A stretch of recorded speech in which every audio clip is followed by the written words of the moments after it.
everyone, before we start the show, I want to tell you about the best sports supplements that will make you look and feel amazing. Legion Athletics wants to help you become a better version of yourself. Whether you want to lose weight, like me, gain muscle, or just get in better overall shape, they will help you. One of the best things about them is that they use all clinically effective dosages of ingredients with no artificial dyes, fillers, or any other junk that you don't need in your body. Now, you may be wondering, well, I don't know which products to get. Just go to their website, legionathletics.com, and take a short quiz, which will help you decide which supplements will work best for you. Oh, yeah, and best of all, it's free shipping with a full money-back guarantee, as well as an extra 10% off your order when you enter the coupon code WWE Recap. So again, if you want to feel like a phenomenal one, then all you got to do is go to legionathletics.com and use the coupon code WWE Recap. 1, 2, is this on? Great feats. Hooker, you should go down there and join them. You know what? I just might. You keep talking to me like this. All right?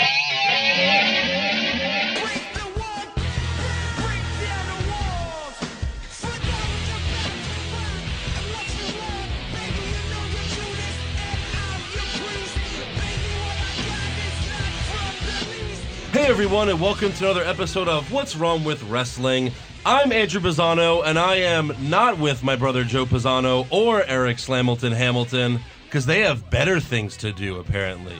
They're busy guys. They're watching the YouTube concert and going on business trips and all that stuff. They don't care about wrestling podcasts. So instead, once again, I am joined by the current What's Wrong with Wrestling pay-per-view prediction champion, Mr. Josh Reyes. I'm still in shock from it, and it's been a few days.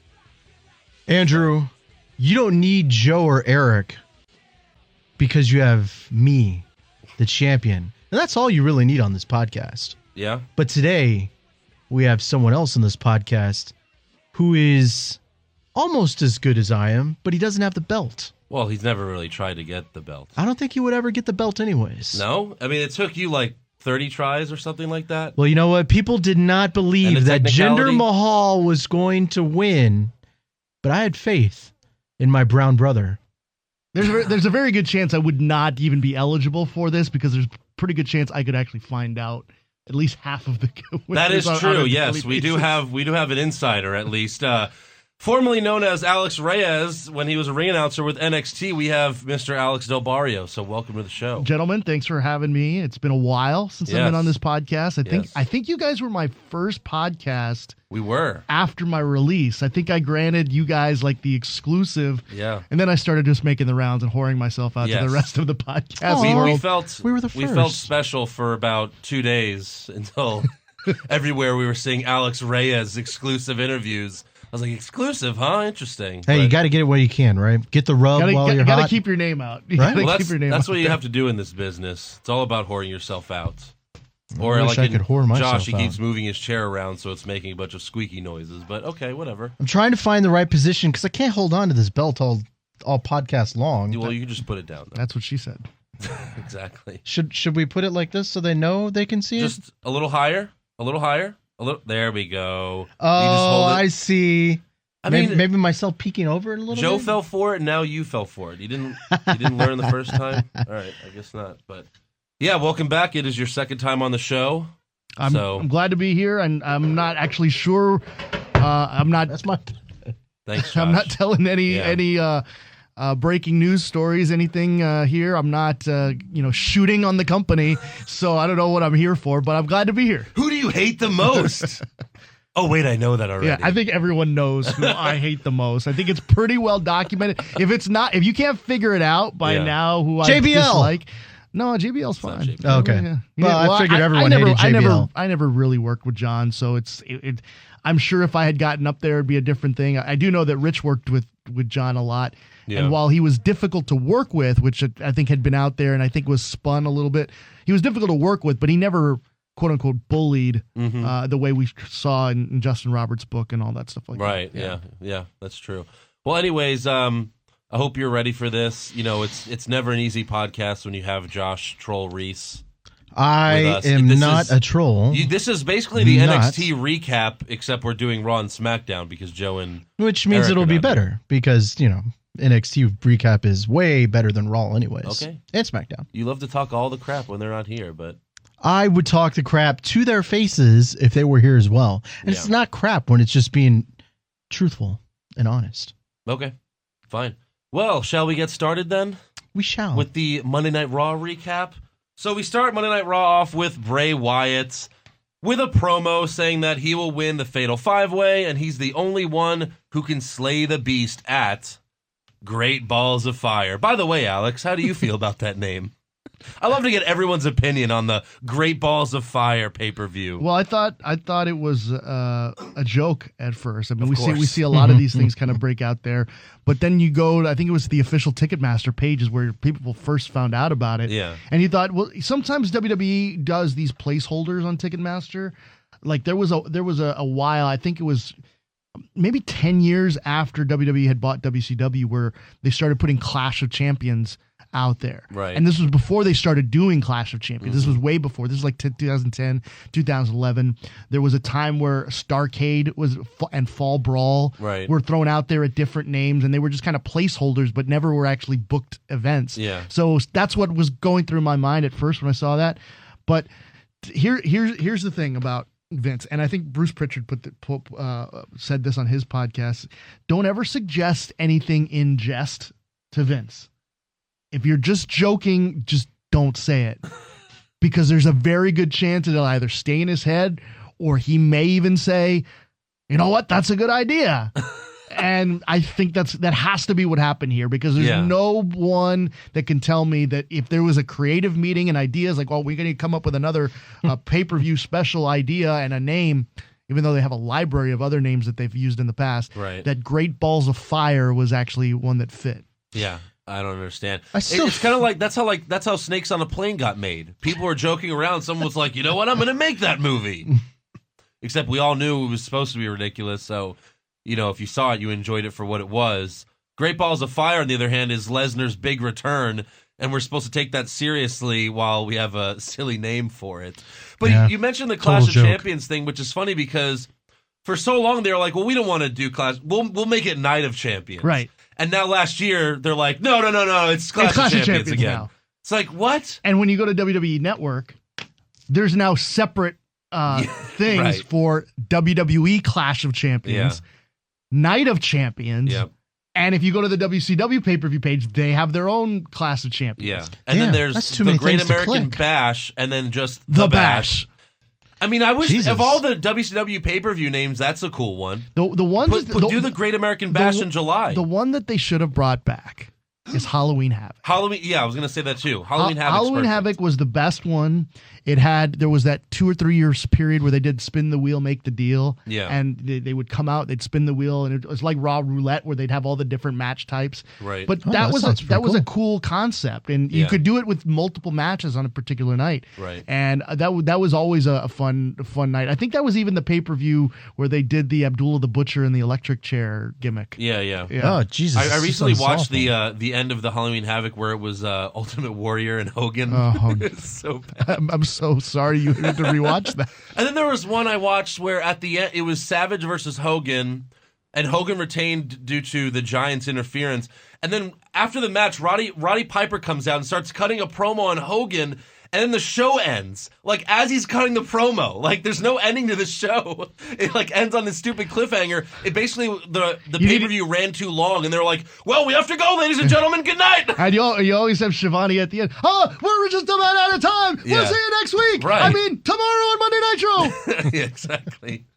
It was just, God, it was so poorly done. But what's funny about WCW is they for a much longer period of time would do this with WCW Saturday Night, and I know we're going way off topic, but they would not end the matches, and these were tape shows, so they could have edited it the right way. They would not end the match within the television time remaining, and it's like, because the network says we got to go. Yeah, you'll have to watch the ending to this next week. Now this is not way before the internet and social media, and they used to so you could watch the end of a feud or title match. They did this with Zbyszko and William Regal at one point, and to watch the end of the match, because it was usually the TV title is like with TV time remaining. It's like, no, there is no time limit for this particular one. Right. But then it's like, oh, we're out of time. We're going to keep the tapes rolling. So make sure you come back to us next week on WCW Saturday Night. And so you had to wait the whole week to see the ending of the match. They should have just said like, they should have just pretended like they've been fighting the whole week. Like, this match is still going on. Thank God you're just tuned in. The match is still going on, and hopefully it'll end this, tonight. But how are these two men still standing? These guys, the athleticism of these two men, it's unbelievable. They've been fighting for over a week, ladies and gentlemen, and the fans, they're still here. That's like when I was a kid, and I always thought it was funny how, well, I still find it funny how, like, let's say, like, one night on Raw, someone hits the other guy with a chair and beats the crap out of him.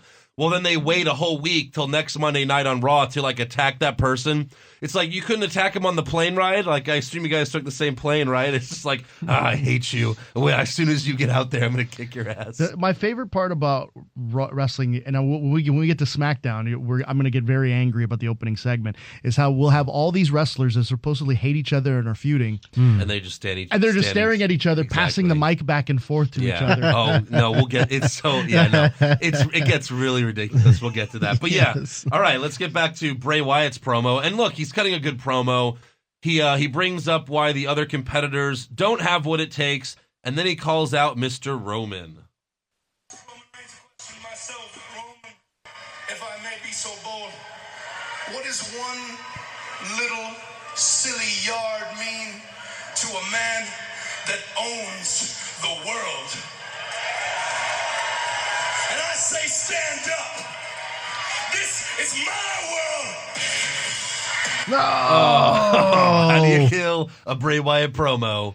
Out comes Roman Reigns. I did really like that promo a lot, the way he was using stand-up so much, try to get the crowd involved a little bit. Hey, what do you know? Monday Night Raw starts with someone that can actually talk on the mic. Right? That's a nice Face change. Wyatt? Yeah, exactly. Against heel Roman, of course. Right. So Reigns comes out and he says he's going to win the Fatal 5-Way and then beat Brock Lesnar, but right now, all he wants is for Bray Wyatt to get out of his yard. What an asshole. Which is a lot like when a heel says, like, get out of my ring. Right. No, I was thinking about this myself. He is sounds so much like a schoolyard bully.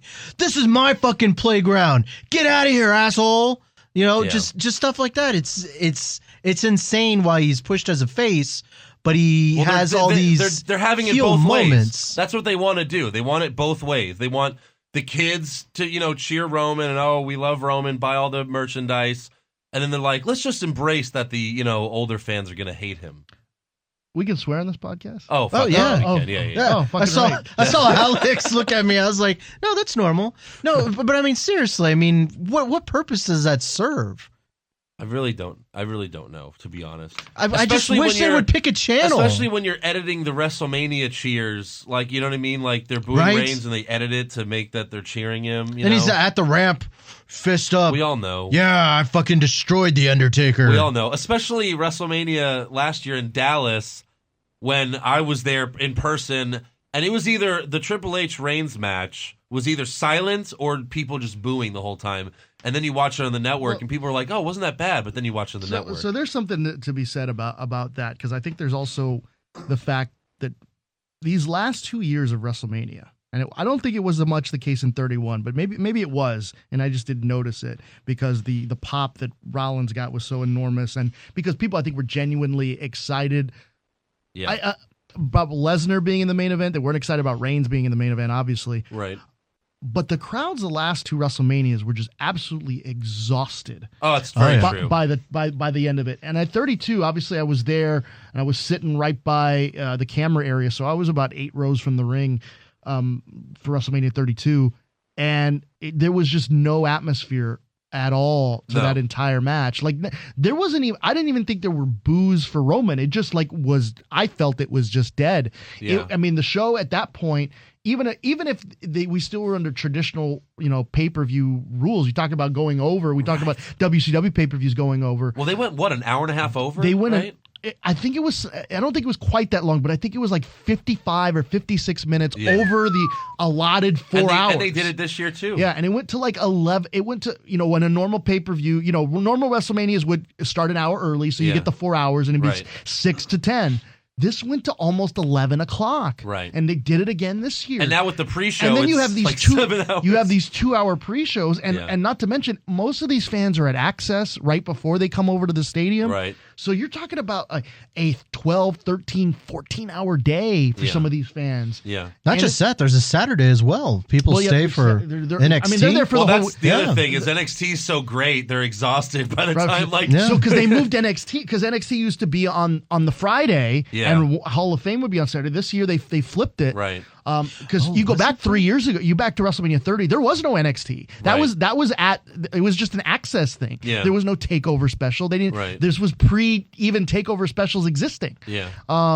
So it's one of those situations where, like, as they've grown, there's all this more content, and you think about, like, the most important match of the card has been utterly meaningless to the fans the last 2 years of WrestleMania, and I think that has been a huge, knock on just creating that emotion, whichever direction it ends up being for Roman, since he's the one that's walked out of WrestleMania those last 2 years as the money shot. Yeah, exactly.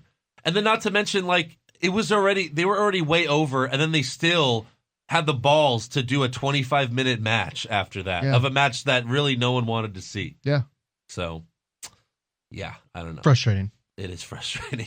I just don't know in a business and especially in a company that's usually very strict on how they manage their time. Yeah.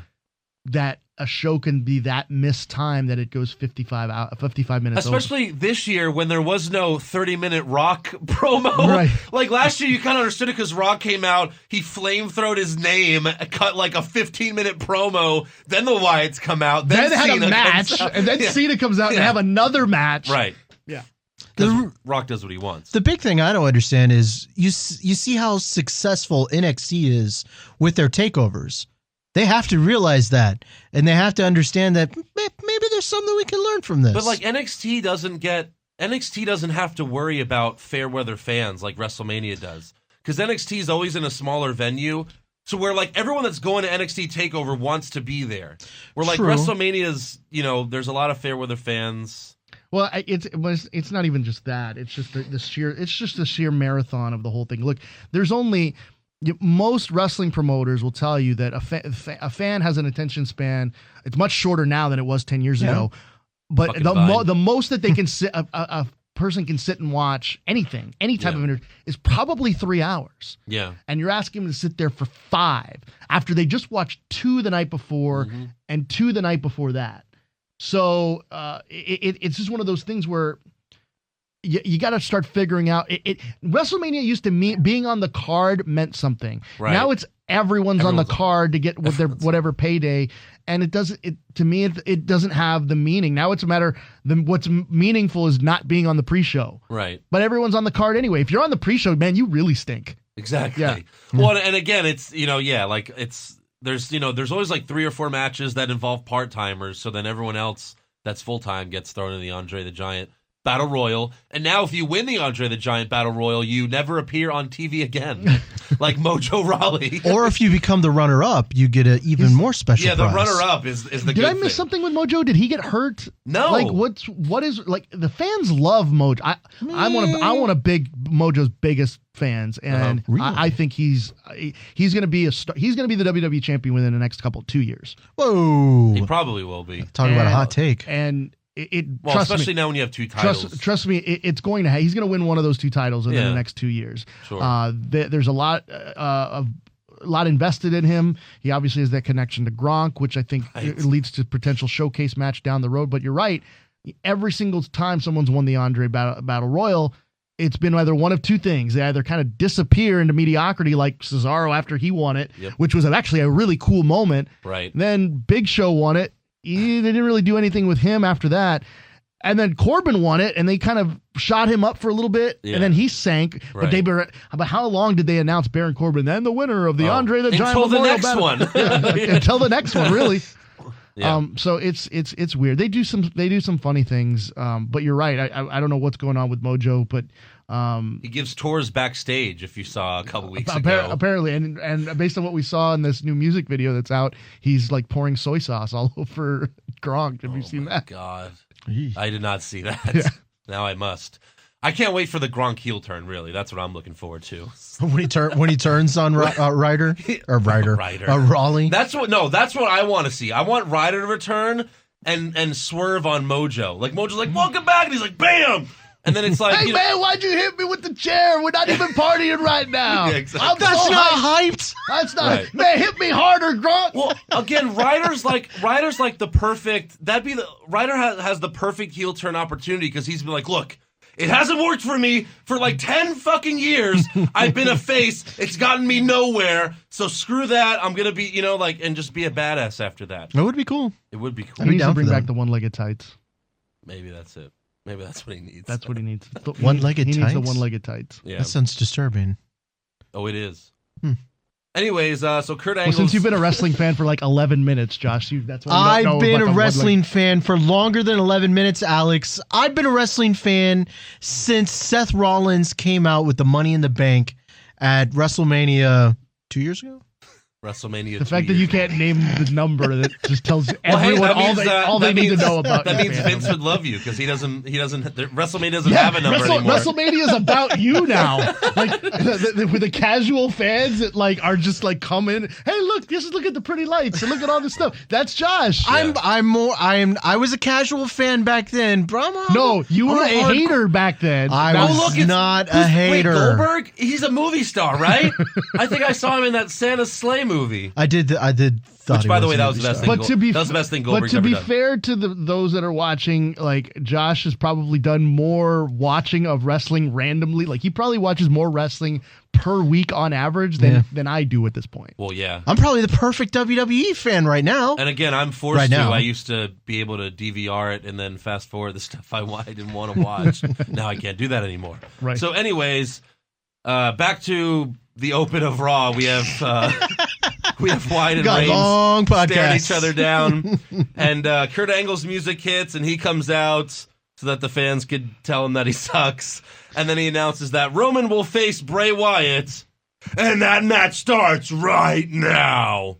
That's right. There's no individuality with the GMs anymore. They're all the same. They all do the same thing. It's always, you're going to have a match, and it's right now. It's the same exact thing. Here's what I want to know about general managers. Why are they so irresponsible that they don't have a match already in mind to They're start never the show? ready. Like Yeah. you'd think it's a wrestling match. It's like, man, I got to have 8 matches ready for tonight. Like our house shows are always have 8 matches. Why? Yeah. How come like, oh my, television's starting. Like, wait, hey, you guys go to the ring and you guys like fight. That's what was so funny last week when Ambrose and Miz were co-GMs, and like 20 minutes into the show, Ambrose was like, yeah, I already got the whole night planned out. It's like, wow, you're a better GM than any of them. You should be the GM. Damn, you're pretty good. Like, how many times did Teddy Long come out and say, hey, those you two guys that are like talking to each other in the ring?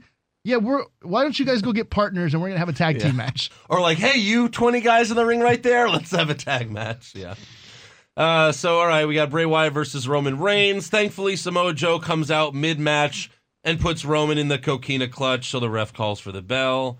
This was only 5 minutes, really. Finally, he does it to somebody else. He's been doing it to Rollins for so long. The coquina clutch. Yeah, well, I think you spoke too soon. We'll get to that later. Joe then puts the coquina clutch on Bray, but then Rollins runs out to kick Joe out of the ring. Roman then Superman punches Bray out of the ring, leaving 2 of the Shield brothers in the ring. So, what And they next? seemed upset when they were in the ring with each other. Oh, they still don't like each other. It's very they weird. They just like each other, For 2 supposed faces, you think they would be like best friends. Like, oh, thanks for saving me, bro.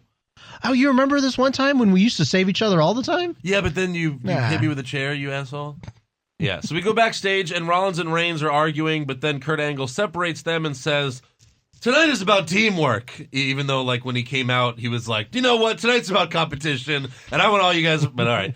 So tonight's about teamwork, so you two will face Wyatt and Joe in a tag team match later on. Elias Samson then shows up strumming his guitar again, and at this point, I was like, all right, you're almost at the point where you're losing me on him because You do it every week. It has to pay off. It has to pay off. And thankfully, they actually let it pay off at the right time.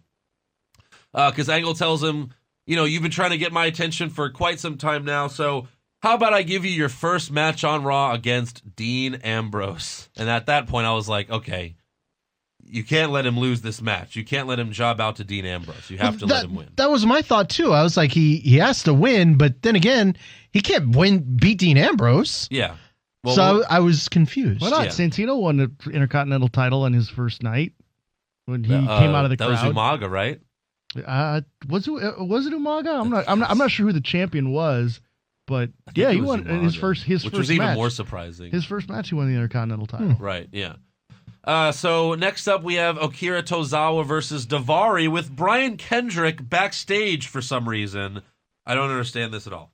I understand you're going to be watching. Yes, that's right. And perhaps giving Tozawa a few pointers. Guys, let me make this perfectly clear. I'm the teacher. Tozawa's the student. Got it. Booker T just. All right, that's all I had to say. Like, what the hell was that? Then they keep going back to Kendrick during the match. During the match, they go backstage, and the TV's behind Kendrick, and he's like, well, he's not. You see, he's doing well here, but he's still not Brian Kendrick. It just doesn't make any sense. I've yet to seen that yet, and it's probably because I've been a wrestling fan for 11 minutes. I've never seen that. Okay, you've never seen it either? 13 minutes. Yeah. But no, I mean, it was weird. Like, they're tossing to him to break down the match. Right.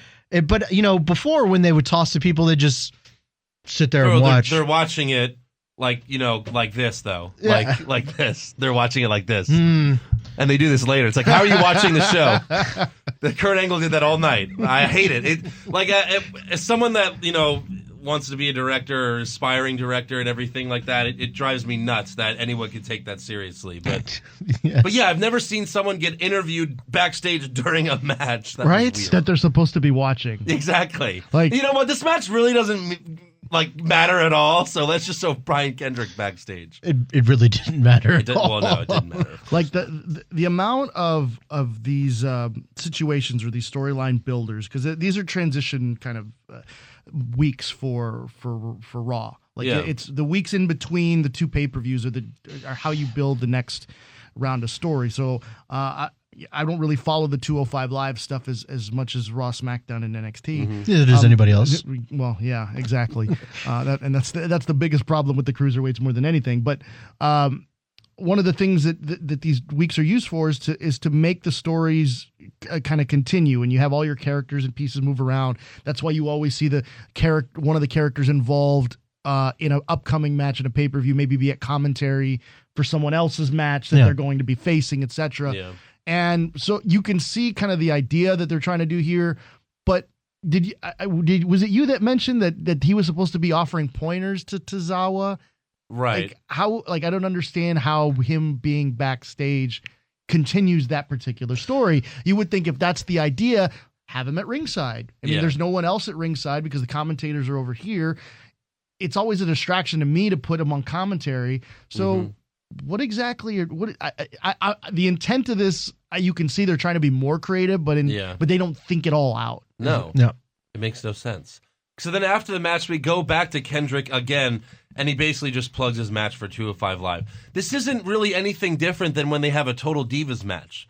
They used to, and I mean, they'll go back to doing it when Total Divas is back on the air, but they'll show a preview for Total Divas, and then whoever was in that commercial will be in the match, and then it's like, oh, look how much these two hate each other or whatever. But yeah, again, the whole thing where if 205 Live is separate than Raw, then just leave it separate, because they're just bad commercials for 205 Live. I agree. I don't think it helps anyone. Makes anyone want to watch 205. It's not getting over, and people think it's silly, and the fact that they have to change the freaking rope it's so ridiculous. Drives me freaking nuts. Because here's the thing. It's like I'm not watching Raw anymore. So here's the thing. Are the cruiserweights part of Raw, or are they not? That's the real question. Because if they're part of Raw, then why do you need to change the logo? Why do you need to change the ropes? And why do you need to change the apron and have them kind of wrestle in this and change the canvas and do all that? Because if they're Raw, if the cruiserweights are on Raw, then they're Raw superstars. Yeah. They're on Raw. They're Right. property of Raw. Yep. But that's not the way they present it. They present it as, by the way, we also have this extra time, so these are our flippy guys that are on 205 Live. You should watch that. So here's a commercial for 205 Live. So you automatically, by changing the ropes, by changing the aprons, by changing the way it looks, and by using 205 logos, etc., and using all the purple, you're saying that they are less than the rest of the Raw superstars. I agree with Alex, and I will say that NXT kind of does it a little bit differently with the UK guys. thing, yeah. They don't change anything, and also some of the UK guys go against the main guys, and they're just jobbers, Right. You know, I mean, so they find a way to use them. Well, that's like, hey, if you like Tyler Bates, you know, Well, that's what he's I'm on over wondering there all the fucking time. because they did the Cruiserweight Championship. Yeah. That turned into a TV show. Mm-hmm. Then they did the UK Championship. That's turning into a TV show. What's going to happen with the Women's Championship? Is there going to be a women's TV show? Like, it just they can't, right? They can't then. Oh, I'm sure they could. I mean, Well, they here's can. the women's superstars. Well, what about Charlotte and all the other ones? Well, there is a grander plan that Hunter has here, and one is to create kind of separate brands throughout the rest of the world, and basically have more content for the network. Yeah. And have Raw and SmackDown be their own thing, NXT kind of be its own thing that they do domestically, but also have contracted WWE folks that are never going to wrestle on Raw or SmackDown. They may pick the best of the best and come and bring them over. Yeah. But that in Latin America, they will have their own television product, and in the UK, which we already see, and that probably will at some point take over all of Europe and just make it the European Championship. They want to do the same thing in Asia. And now we've seen with Jinder Mahal, they're going into India. Like within 10 years, because who knows how much they're going to be, how much expansion they plan on doing here. Their goal is to have superstars and a brand and its own content all over the world. Right. And then Jinder Mahal could be the Indian champion. I will say the UFC actually did try to do something like this, but it was just never able to gain traction. They tried to get like kind of like divisional championships, but all throughout the world. Have a Chinese champion, a Brazilian champion. TNA did this at one point. They actually had a separate show in India, and they didn't really push the fact that they had it, but it was something that they did. Yeah. And something that Jarrett kind of produced and all that stuff, because there's a market. There's 1.5 billion people in India. Right. So there's a bunch of people ready to consume your products, a lot of them English speaking people. So it's easy to bring your stars over and have them be stars. That's why they've put so much attention on that market. I feel like Triple H went into Vince's office like, "Hey Vince, I know we own all the territories in the United States, but let's take over the world." Vince, yes, this is Hunter. We want to go to Latin America, to India, to China. Right. Yeah. And he probably had to show Vince on the map where they were. So. He did go to East Carolina. Yeah. So next up, we go backstage, and Charlie Caruso is interviewing Sasha about her upcoming rubber match against Alicia Fox, because that's happening. Oh, did they really say rubber match? No. Okay. But it is a rubber Okay. match. They're one-on-one. Oh, shit, there will be one, won't there? Wait, did we have the Goldust promo? Did we get to that? No, that's not. That's not here? No. Okay. It's coming. So then Foxy and Noam Dar walk up to make fun of Sasha, but then get scared of her and walk away. By the way, I didn't notice this until someone posted on Twitter, but you could see the Revival walking in the background for a few seconds during this segment. Could you really? Yeah. Amazing. And They're people getting were wondering closer. if they did it on accident or on purpose, because it was very far, and it was only for a couple of seconds. Ooh, that's a good one, because you'd like to think that all those things are very, very produced. You'd They like have to. it blocked off and all that shit. Yeah. But then again, why would, if they're just coming for 1 second? I just thought I that don't was know. interesting. That's amazing. That means they could be coming back very soon. See, that's what it does to, yeah. Because what if it is? When I don't know if Cesaro he and can come back Sheamus that soon. lose, Exactly. Well, yeah, we all know they that's come it, out and but- beat the shit out of the Hardys. Right, yeah. So next up, we have Elias Samson in his debut match against Dean Ambrose with The Miz on commentary and Maurice sitting next to him but not talking. Which, Dude, she actually did talk, but either she was really far away from the microphone, or they turned her microphone way down. Well, she usually never has a headset. She usually just sits there. That must be what it is, because you could hear her, but it was like, me squeaks in the back. Especially because the commentary table is where the improv happens. And Maurice can't really cut a promo that's scripted, nonetheless, do improv. So Samson also played and sang a song before Dean came out. And I like Corey Graves, but I wish he wouldn't bury Samson when he sings, because he's the heel announcer on Raw. And Samson's a heel. You should like back in the old days, Jerry Lawler would love all the heels. Like if Jerry Lawler were the heel on commentary, he'd be talking about how great Samson is. Like, oh, he's so amazing. I love this guy. And Samson is actually good. He can actually play the guitar and sing. Yeah. So it's kind of silly that everyone buries him on commentary. Like, oh, this music's terrible. They've been doing that to him. Great. Since NXT. So this was a point of contention for Elias. In NXT, to the point where there was discussion between Elias and some of the writers and some of the other folks involved in NXT, wanting to know why Graves is burying him. That's what on commentary. And Graves had somewhat of an explanation for it, in that there was no rhyme or reason or really creative direction for Elias when he debuted. And it was supposed to be kind of mysterious, and he wasn't a babyface or a heel. That was kind of the big thing. It was just kind of like he was just this grungy looking guy. There was the Drifter. He would do things like at house shows, like play in front of the venue with a guitar case open and things like that.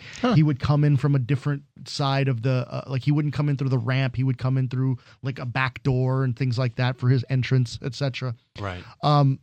And when he debuted and Graves started to bury him, Elias didn't take too kindly to that. Yeah. And he's like, man, look, I'm trying to get over. Like, this is like what he thought might be his last chance, you know, and here this guy is kind of going into business for himself, or at least that's what he assumed. Yeah. So that got kind of like contentious for a little bit. And Graves kind of wanted to say, look, there's a method to my madness. It's like I'm going to crap on you for a little bit. And then when you do something good, when they put you in something that's going to push you forward, then I can switch on you. I don't necessarily never did though. Agree with that. Right. But that was the kind of the explanation. It's hard to get over when everyone's burying you on commentary. 3 guys on commentary are saying you suck. I agree. It doesn't make sense that Graves hates him. And he can actually play the guitar and sing. Josh, you're not going to remember her, but you remember Jillian Hall? Her gimmick was that she was a horrible singer. And, like, I think Michael Cole was the heel announcer then, and I think even Michael Cole was like, oh, she has a beautiful voice, but her voice was terrible. So it made sense that, like, most of the people would bury her. But even Michael Cole, who was the heel at the time, would be like, no, she has a great singing voice. But in Elias Samson's case, he could actually sing and play the guitar very well. Yeah, props to him for never getting distracted when people are fucking mercifully booing him. Right. I mean... Again, the funniest thing to me was in NXT when Samson was playing, and then like he was playing guitar and singing a song, then Rich Swann comes out dancing like an idiot, and he's like, look at this weirdo. It's like, no, you're the weirdo, Rich Swann. Right, no, but speaking to Alex's point, fucking everyone buries him. Yeah. Everyone. Yeah. For no reason. But I actually do enjoy his gimmick. I've been saying this when we were doing that, like, you know, I'm really starting to come around. Graves shits on him. And plus, I mean, this match was pretty damn good. Elias was, I don't know if I remember him that good of a worker in NXT.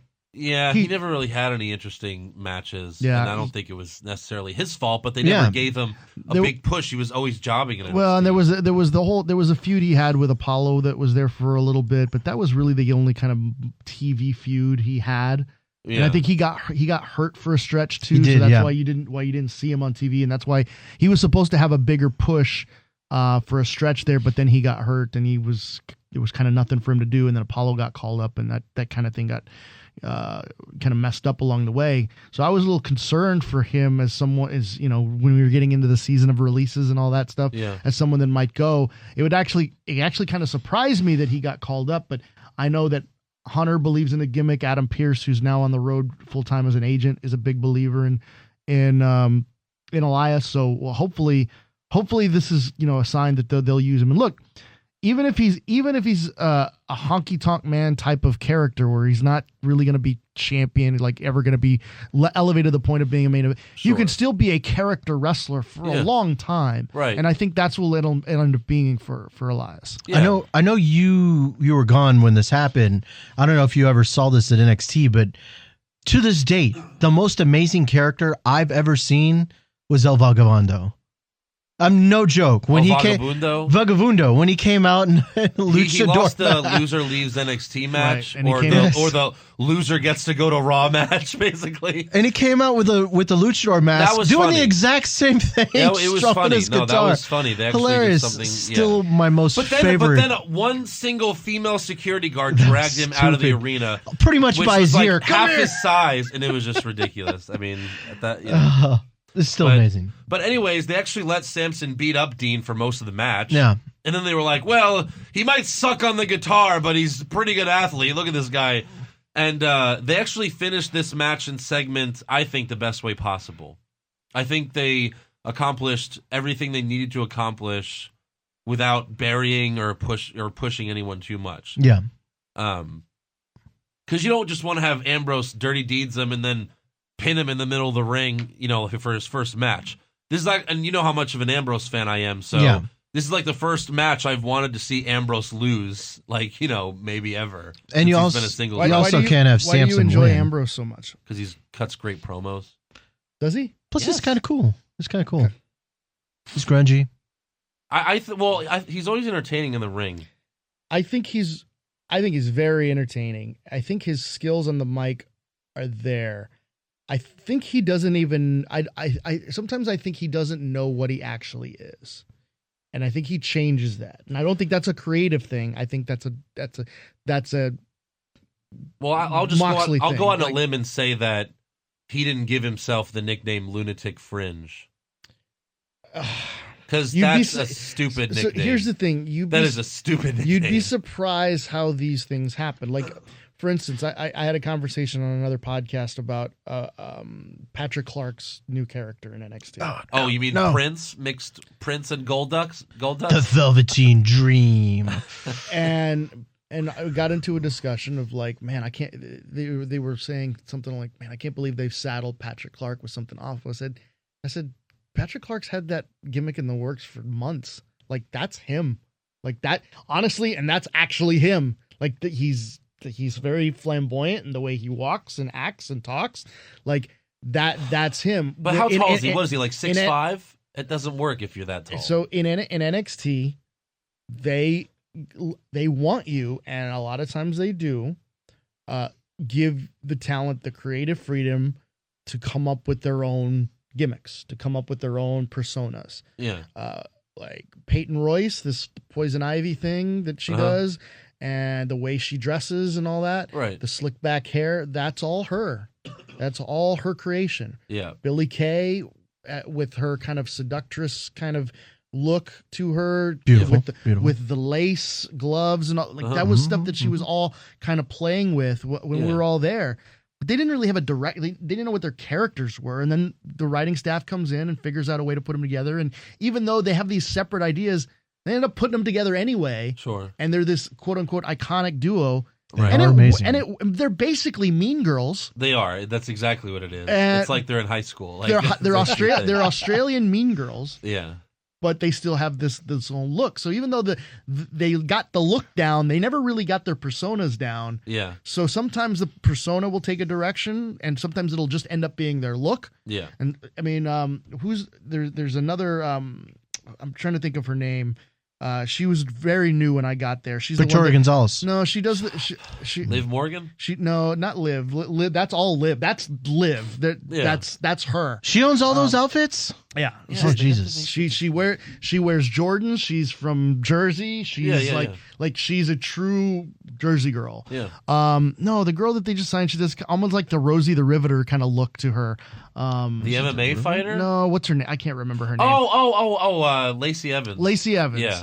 Like that's all her, that was all her idea. She was kind of figuring out because she's ex-military. Yeah. So Really? she was trying to find a look that made her like a strong woman. So she's kind of gone with some of these military style outfits, etc., but also kind of with the pinup glam kind of look to her. So again, they give a lot of these characters creative freedom. That happens on the main roster too with nicknames and stuff. It's like, hey, I'm thinking about calling myself this. Right. So it's just such a bad nickname. I can't imagine that. I told you with Vince, sometimes people suggest an idea and they run with it before anybody kind of. The lunatic would have been fine, but like the lunatic fringe, it's too much. I don't understand what fringe means. That means I don't get it either. Who the fuck? It was a good TV show. Okay, what does the lunatic fringe mean to you? That he's crazy? What would be the difference if you just called him the lunatic? Same thing. He's crazy. On the fringe of being a lunatic. Right. He can be a lunatic at the drop of a dime. But that's a descriptor. That's not the noun. Right. You know what I'm saying? That's the adjective to being a lunatic. He's the fringe of being a lunatic, right? But I get what you're coming from. I think it just rolls off the tongue for announcers, and that's what is this, for instance, the game. What the hell does that even mean? Think about it. But it sounds cool. It sounds cool. But lunatic fringe is not. But some people do like it. Fits the theme song. Yeah. Time to play the game. Well, I can't do it. Some people. Who do you guys think won the theme song competition between the 3 former Shield guys? Who has the best theme? Who ended up with the best theme and best look of the 3? I like Rollins. Seth's. Rollins? Yeah, Rollins. You think he has the best theme? The drum. Yeah, none of them are great. Let's be honest. That's the other thing is, unless you're in NXT, like Nakamura, Bobby Roode have the two coolest entrances, and Bobby Roode's he's an NXT guy, right? Yet Seth Rollins still doesn't have a really cool intro. He just comes out and it's just generic rock music. Yeah. That just doesn't make sense to me. Also, he beats Triple H at WrestleMania, which is supposed to be a big deal. And then the next night he basically comes out to the ring and he's like, I don't know what to do anymore. Creative has nothing for me, guys. What? You just beat Triple H? Shouldn't your next match be for the fucking championship? Well, okay, if you can't Brock do that because Lesnar, throw him on Smack. It doesn't make sense. Here's what got me about, and this is what I'm sorry for taking this on a tangent. Because he was a great heel champion, and now he's just a nothing face. So the match at WrestleMania between Seth Rollins and Triple H, what was the main selling point by that match? What was the gimmick behind that match? That Rollins was injured, and that the match was unsanctioned. Non-sanctioned. Oh yeah. So he was so medically unable to compete that they had to make this a non-sanctioned match. Right. Then, just because he won, on the very next night on Raw, the doctors said, you know what? You had a pretty good match last night. We're going to clear you, kid. And all of a sudden, he's healthy enough to compete that night on Raw. And Triple H, it was a 20 to 25-minute match. Triple H is murdering his knee. Murdering it. To the point where Rollins could barely walk, and the next night on Raw, he's like, I'm 100% healed. In theory, he should have been less healthy than when he went into the match. Right? Yeah. Yet Cesaro's been back for 10 months, and he still has the fucking tape on his shoulder. What the fuck? I hate it so much. Then he got an injured back, and he had tape all over his back, all over his shoulder. You might as well just have tape everywhere. He loves wearing that. It's the most ridiculous thing ever.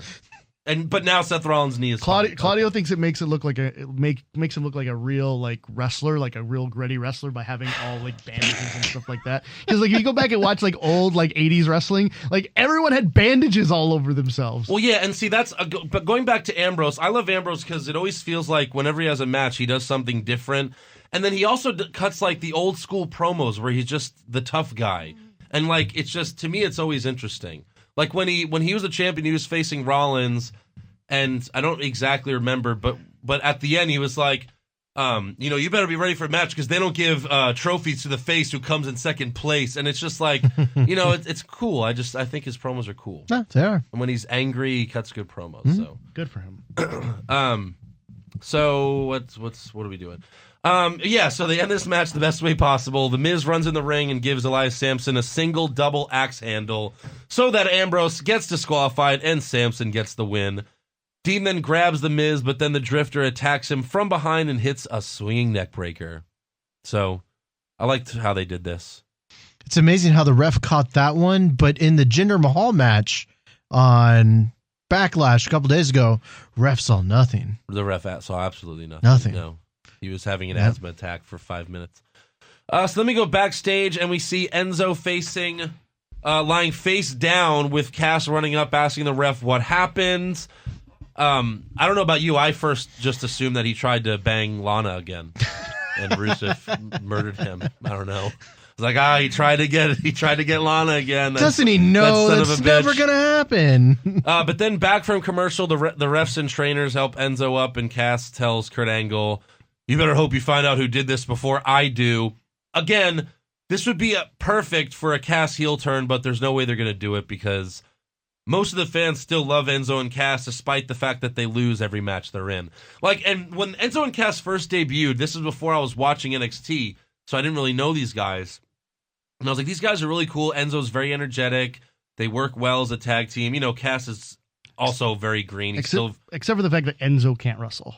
Well, neither of them really. I mean, Cass is very green as well, but their personality is there with Enzo giving the personality. Yeah. But then when you talk so much trash and then you lose every match, it just makes you look like a schmuck. He can never back it up. And I have the perfect example, being a Jets fan, when Rex Ryan was the coach for the first 2 years, he caught all this, talked all this trash, including to the Patriots, but then he actually beat, the Patriots in the playoffs, and it was like, okay, cool, you're talking all this trash, but you're backing it up. Then the next 4 years, he's still talking trash, yet not winning anymore. So it was like, no, stop talking trash, you can't win. It's still interesting, though. Stop talking. I still love Rex Ryan trash talk. Well, now he'll be trash talking on ESPN because that's where Jets coaches go to die. So this is how I feel about this. Look, not everyone can be the champion, and not everyone can win. Some people are Coco Beware. Right, but they lose like every match. But Enzo and Cass are Coco Beware. Like that's just what they're going to come. They're going to make this great entrance. The people are going to love them. They're going to buy their T-shirts. They're making all kinds of money. They're laughing all the way to the bank. Do they want to win matches and probably be the tag champs? Yeah, and they'll probably win it eventually because everyone wins the tag team champions at some point. Sure they will. I know they will. But at some point, is it better to be over, or is it better to be be pushed to a championship or pushed to victories? Well, in the end, these wins and losses they're not real, right? Right. And sometimes we need to remember that as people who analyze the sport and analyze the shows and all that. And I don't disagree with you that I think, oh yeah, they always lose. But we're all noticing that they always lose. But you know what? Daniel Bryan lost for 2 years straight. He probably won 4 matches in a 2-year span. But then the fans got behind him, and it got to another level of fans getting behind him, and they pushed him to the moon. And part of that is after they were forced to. Well, I'll tell you this: that Daniel Bryan and Bryan Danielson had a lot to do with the way he was booked from the moment he won the world title against Mark Henry up until he won the world title at WrestleMania and after that. In terms of because he's very old school. He believes in I had a conversation on another podcast about the two beliefs on how you run a territory. WCW NWA territory was about baby faces chasing a heel champion. WWE for 40 years has been about strong, dominant babyface champions, as opposed to and having them go through a gauntlet of monster heels. Except for when Triple H was the champion. No, but if you go back to San Martino, who had the title for 6-7 years, and then it was Backlund who held it for 3 years, right. And then it was Hogan. Who had it, every heel champion in between had it for a month or two. Sheik had it for a month and a half. Yeah, Hogan had it for a few Hogan years, had it for 3. Hogan had it for 3 years, yep. And then all of a sudden he got stripped and went to Andre the Giant for a day, and then Savage, and then Savage had it for a year, turned into a heel, and then Hogan chased one, had it for a while. I mean, they've done this for long. And Cena, we just talk about Cena, the way they've always believed in having that's Vince's idea on what champion is. Hunter thinks completely different way. Yeah. That being said, it's not a wrong thing to have baby faces lose. In the end, baby faces have to chase and overcome adversity for them to become interesting. Yep. And I think there's an element to that. Sometimes you can overdo it, like with whatever Kurt Hawkins is. I don't know what, but he loses and you don't care. Right. That's the issue. People care. You care that Enzo and Cass are losing. I did.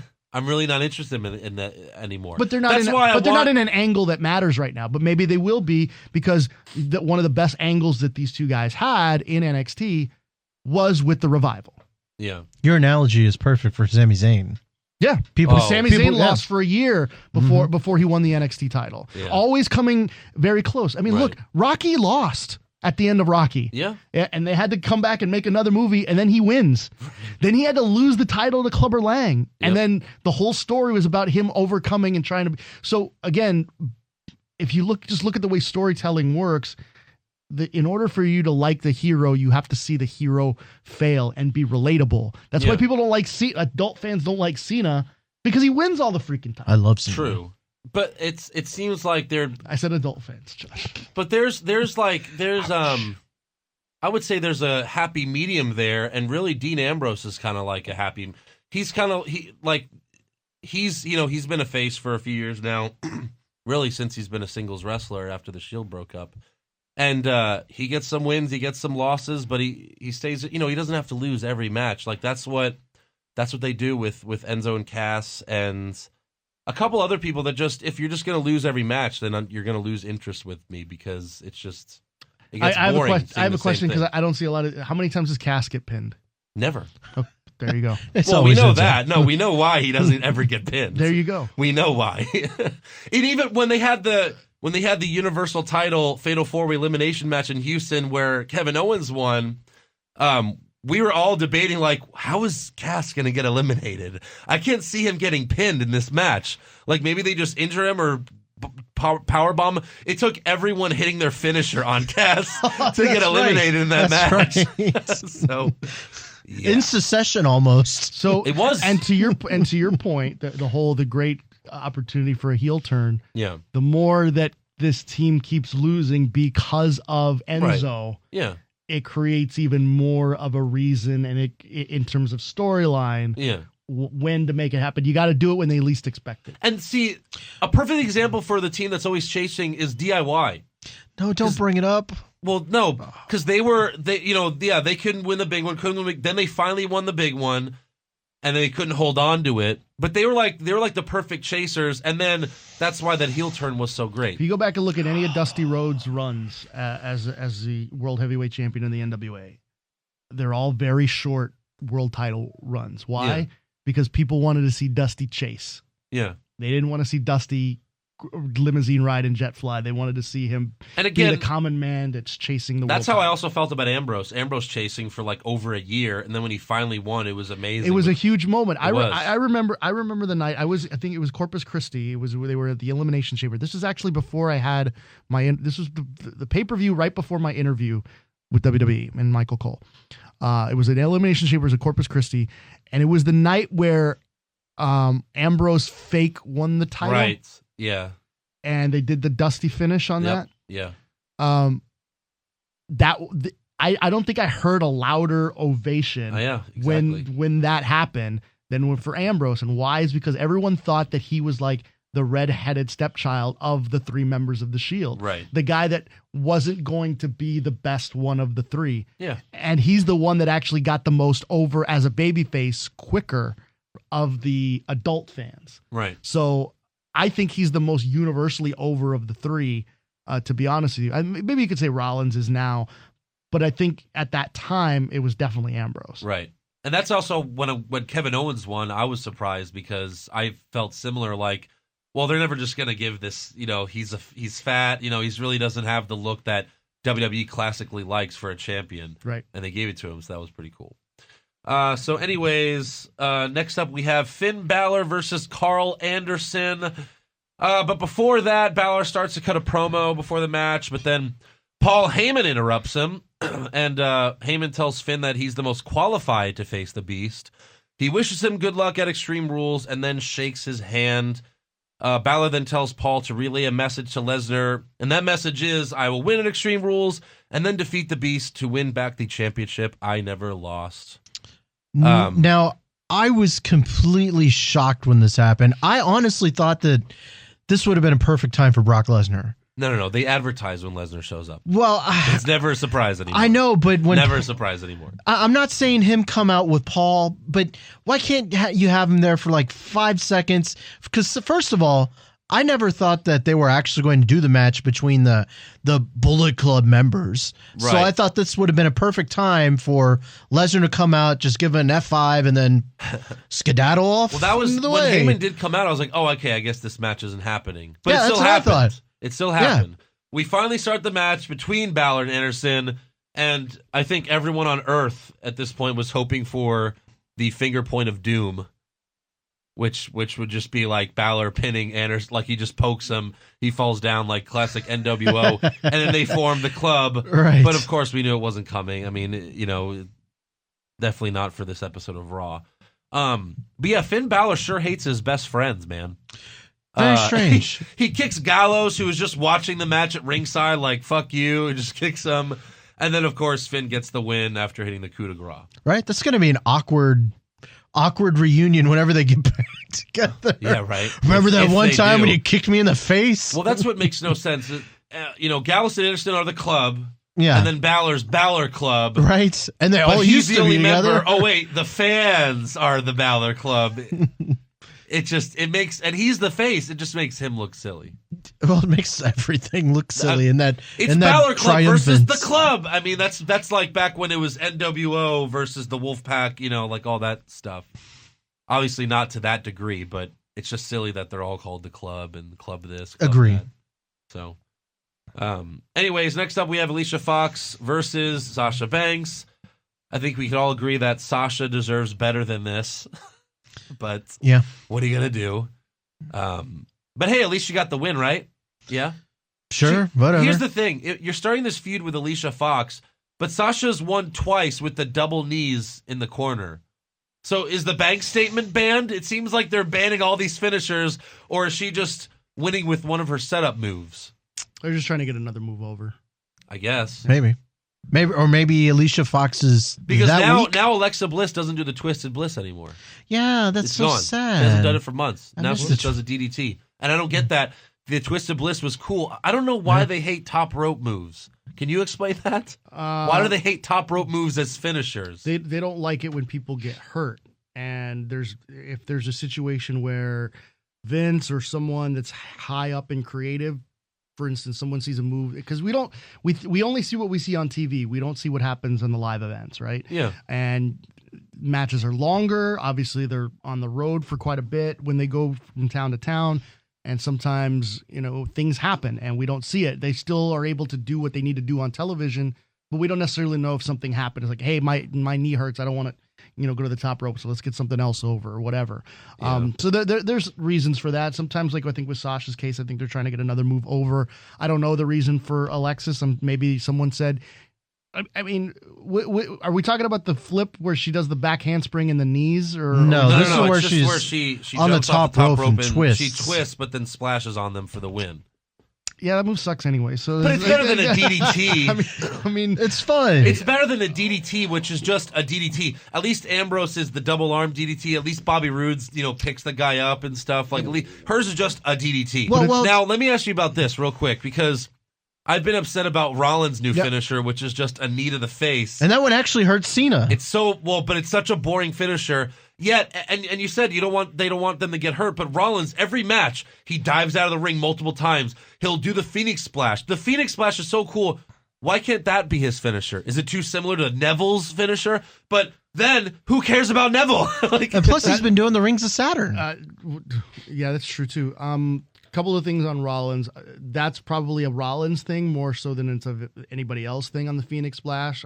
Because I think that's a real special. I mean, the first time he ever did it with that. I think it was SummerSlam one year, and then he didn't do it for a while. Then he did it at the Royal Rumble Triple Threat. He does it. He does it like you gotta pay to see that, and I'm a big believer in that. That if you want to see those types of moves, you gotta pay to see it, and that means going to the pay-per-view or watching the pay-per-view. So I'm a believer. I don't have any problem. Plus, I'm not a believer. Well, then do it at the pay-per-view, as your finisher. I'm not a believer anymore in that you have to have one way to win a match, and that's by whatever your finish is. Well, but that's still what they do, though. It still is one finisher. Like, you can kick out of a power bomb through 2 tables, but then that's how it doesn't. That's what hurts the matches, is when everyone's kicking out of the craziest shit you've ever seen, but then like just a very simple move will end that's the one that ends you. Is that? I think what you're really mad about, Andrew, is that they haven't given Roman Reigns anything else. He still does the spear. I think that's what you're really mad about. Can he do anything else? Well, he can't even do the spear well. I mean, he's the worst person that ever does the spear. It's like you hate Reigns so illogically, did way too much. Not illogically. No, my number one reason why I don't like Reigns is because of his mic skills are terrible. They're terrible. I mean, people said this Bret Hart. People that wrestled with Bret Hart, they all like Razor Ramon, Honky. They all bury him in saying that Bret Hart was terrible on the mic. He's 10 times better than Roman Reigns on the mic. Roman Reigns can't cut a promo. That's the main issue. No disagreement. He's the next John Cena. This shoving down the throat. I don't think this idea, the belief that the internet has on Roman Reigns, I don't think is what is actually the status quo. This whole idea that he's being built to be the next Cena, I think he's the most marketable person. That doesn't mean they want him to be the suit-wearing, American flag waving, hustle, loyalty, and respect type of character that every other big-time babyface has been, other than Austin. I think with Reigns, he's a guy that sells to a certain segment of their audience, and they have a much broader demographic that watches the show now than what watched it in the mid to late 90s. And those are the people. Moms hold the purse strings in families now when it comes to going to entertainment events. It's the way it works. Moms love Reigns. And moms love Roman Reigns. Milfs love Reigns. And kids love Roman Reigns. No, that's a shirt. So that but kids love Reigns because you tell them to love Reigns. That's the thing. That's the thing. I don't understand why. You can put anyone in that Roman Reigns role for the children. So I'll tell you this right now. I know of at least in 2 separate occasions of kids watching wrestling for the first time and immediately pointing at Roman Reigns and saying, "Who's that?" Well, my son's like that with Cena, but Cena dresses like a cartoon character. But there's an element to the way he looks that is just kind of eye-catching. Now, I'm not the saying, Undertaker. I'm not saying there's any rhyme or reason to it. I'm saying that the WWE doesn't do things just because Vince has a hard-on for a particular guy. Right. They do things because, yes, Vince can like a guy. He can like he loves Big Cass, right? Mm-hmm. For instance, and they're protecting Big Cass. But Big Cass hasn't been put in a main event program with anybody yet, has he? Aside from the one triple threat, match. Hunter loves Mojo Rawley. Other than winning the Andre the Giant Memorial Battle Royals, has he been in a main event match yet? No. They like guys, and guys get called up for that. Guys get signed for those reasons, but they don't get put in the main event, and they don't get put in main event programs unless there's a reason for it, unless the fans connect in a certain way. Reigns just happens to be out of the norm on how guys connect. He's connecting to the adult fans in negative ways, much more, I think, with much more vigor than Cena ever did. Because Cena can cut a promo. Cena can be entertaining. Cena can turn you. Reigns can't. Well, can you agree that Reigns is transfacial? What does that mean? You can't make up these terms and expect people to know them. I guess it's a podcast term. Well, it's not a podcast term. It's your term that no one agrees with. He's heel and face. There is no. Yeah. Okay. Well, that's what WWE why, loves to say. Well, yeah, that's why it's so confusing. It is a cop-out. Yes. But you have to understand that they have to do it that way. But he's the only one. I can't think of anybody else. Because he's the only one that's polarizing like that. At least with Randy. With Randy, when he's a face and Randy wants to go in that direction. Yeah. He's as over as anybody like. If you're growing a wrestler in a test tube, like the end result looks like Randy Orton. Yeah. He is the Serpentor of for G.I. Joe fans out there, of pro wrestling. Yeah. If you took the DNA of all the wrestlers that you would want to get in terms of if he wants to talk in the mic, he will. Right. If he wants to wrestle a big guy and be the underdog in a match, he can do that. If he wants to be the heavy favorite heel in the match, he can do that. He can have an extreme match. He can have a good back and forth match. He can do everything. But he has to want to do it, and he has to want to respect the guy he's in the ring with. Last week I called him the Randy Moss of WWE. Like he's like he's super talented, but it's only when he wants to try. And right now he just really does not want to. So yeah, although I actually thought he had a decent outing with Jinder. I think he likes Jinder a lot. It got good once the Singh brothers got involved. That's when it got entertaining. They're great, aren't they? When he was throwing them They're around, so good. They were, but I wish they would have kept their original name. Like the Bollywood Boys. That's actually something interesting. Now they're just the Singh brothers. What does that mean? That means nothing. Well, right now they're side piece. At some point that they'll break out. They're the new J&J Security. Did J&J Security ever wrestle as a tag team before? Like a couple times. No. Okay. No. They were separate. They had separate careers. So they never wrestled with or while they were with Rollins. No. Okay. I think they were in a couple of matches. But, yeah, they had a few matches. But they wrestled in their suits and Okay. And like there was that one time where Joey Mercury pinned Rollins, like that one night on Raw. They were essentially the Stooges. Yeah, Gerald Briscoe and Pat Patterson. So anyways, let's get back on track. We go backstage. Oh, so after the Sasha Banks match, Noam Dar confronts Sasha, but she slaps him in the face.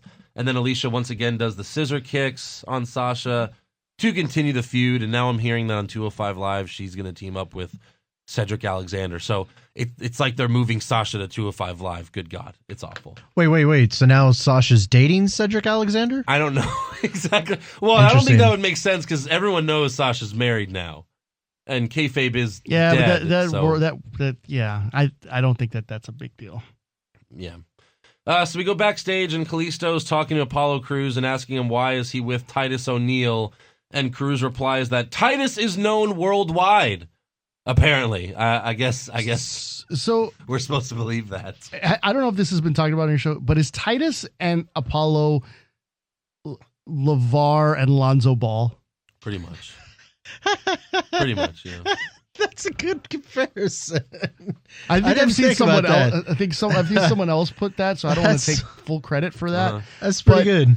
I mean, because Alonzo has no personality, yeah, and Apollo Crews, and as much as I love Uha because he's a great guy, he was called up, and I think he would even tell you he got called up prematurely. Vince took one look at him and said, "I want that guy on Raw."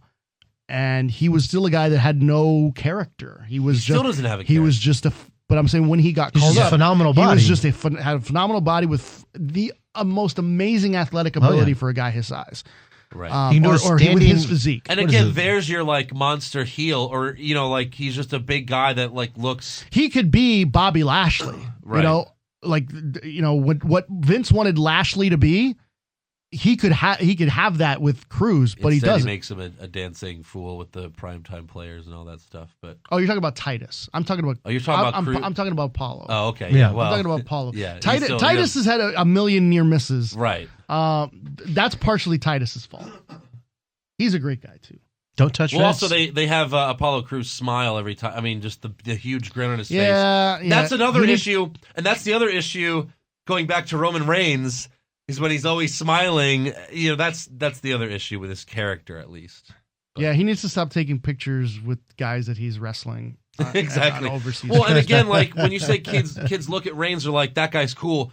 He really just looks like The Undertaker. He's all in black with long black hair. When I was a little kid, my first favorite wrestler was The Undertaker, and obviously it was because of how he looked because I was a little kid. But he's dressed just like The Undertaker. Yeah. That's the thing. But instead, it's The Undertaker coming out and smiling and cracking jokes. The dad jokes, too. Yeah, that's the thing with Reigns. His personality doesn't fit his look. His look should be, I'm just a badass, which now since he beat The Undertaker, that's kind of what he's been doing. Well, this the whole My Yard thing. Maybe that's what they're trying to do. Like The Undertaker, he always had rest in peace. Maybe this is my yard. Is the new rest in peace. The funniest thing about all of this with Reigns, and we're going to put it out there. You know who made Roman Reigns and why WWE chose Reigns? Because the fans chose Reigns. The fans chose Reigns long before WWE put the rocket ship up his ass.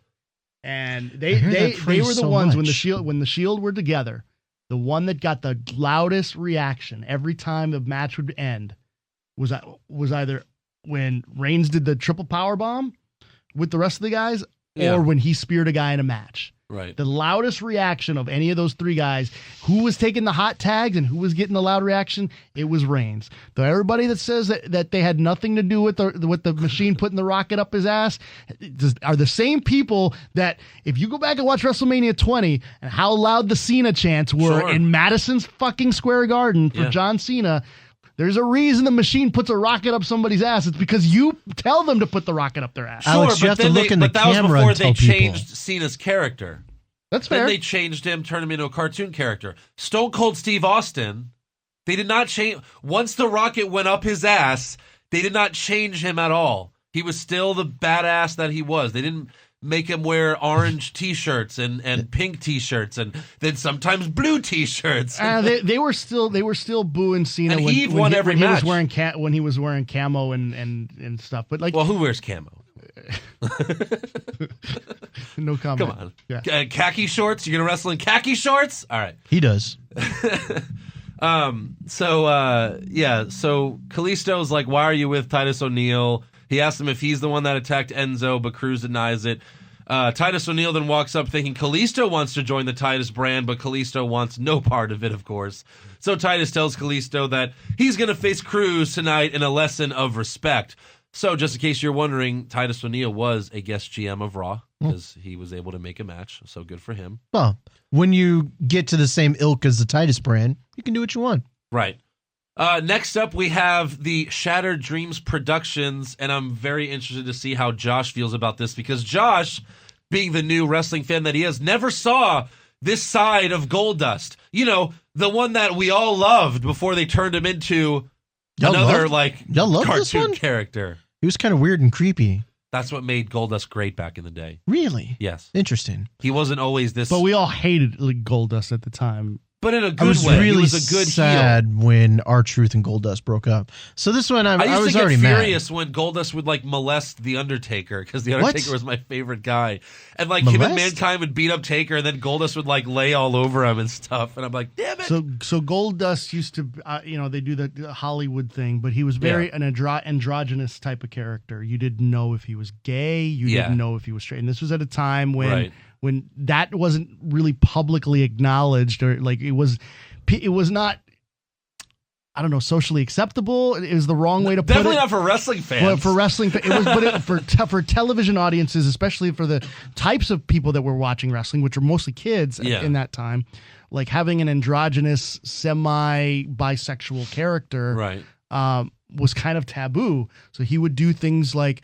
There was the incident with Ahmed Johnson, for instance, where he wrestled him for the Intercontinental title. Ahmed Johnson was knocked unconscious, so Goldust gets in the ring and starts delivering mouth-to-mouth to Ahmed Johnson. Right. Ahmed Johnson wakes up and sees Goldust's mouth on his mouth, and he, like, freaks out. Yeah. And that was that type of things, and the whole idea, the concept of mind games, kind of existed as. And that was back when they had a pay-per-view called Mind Games, and now it's everything. Oh, the mind games! He just left the ring. Like, how is that a mind game? But, okay. So you're thinking that this Goldust that we saw in the vignette is going to be the bisexual Goldust? No. I don't think it's going that direction. But he's going to be this dark, like part of the thing that made Goldust. He looked like a sad clown. Goldust so fantastic was that he would cut these very,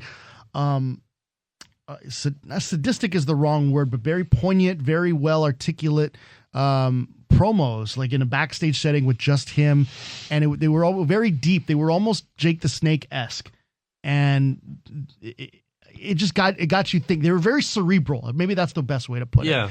Made you think, and it was just kind of like you knew he was going to do something, but you weren't quite sure what he was going to do. He didn't quite name a target, right? And it was just kind of a lot of mystery. Yeah. And that's what made him very interesting, is that you didn't know exactly what he was going to do next. Yeah. So it was to be fair, I don't know what he's going to do next. There you go. so I guess it works. He's going to beat up our truth. To also be fair, I enjoyed the switch to I enjoyed comedic Goldust. Like when Goldust had at the time. Same here. when Goldust went to the Tourette's Goldust, like that was hilarious. When he was with Booker T and they did that, that was some of the best stuff that I think Booker and Goldust ever did. And they weren't jobber tag teams. Like they actually won the tag titles with R-Truth. As soon as they formed, they were instant jobbers. And they almost won. Yeah, but not really, Josh. But not really.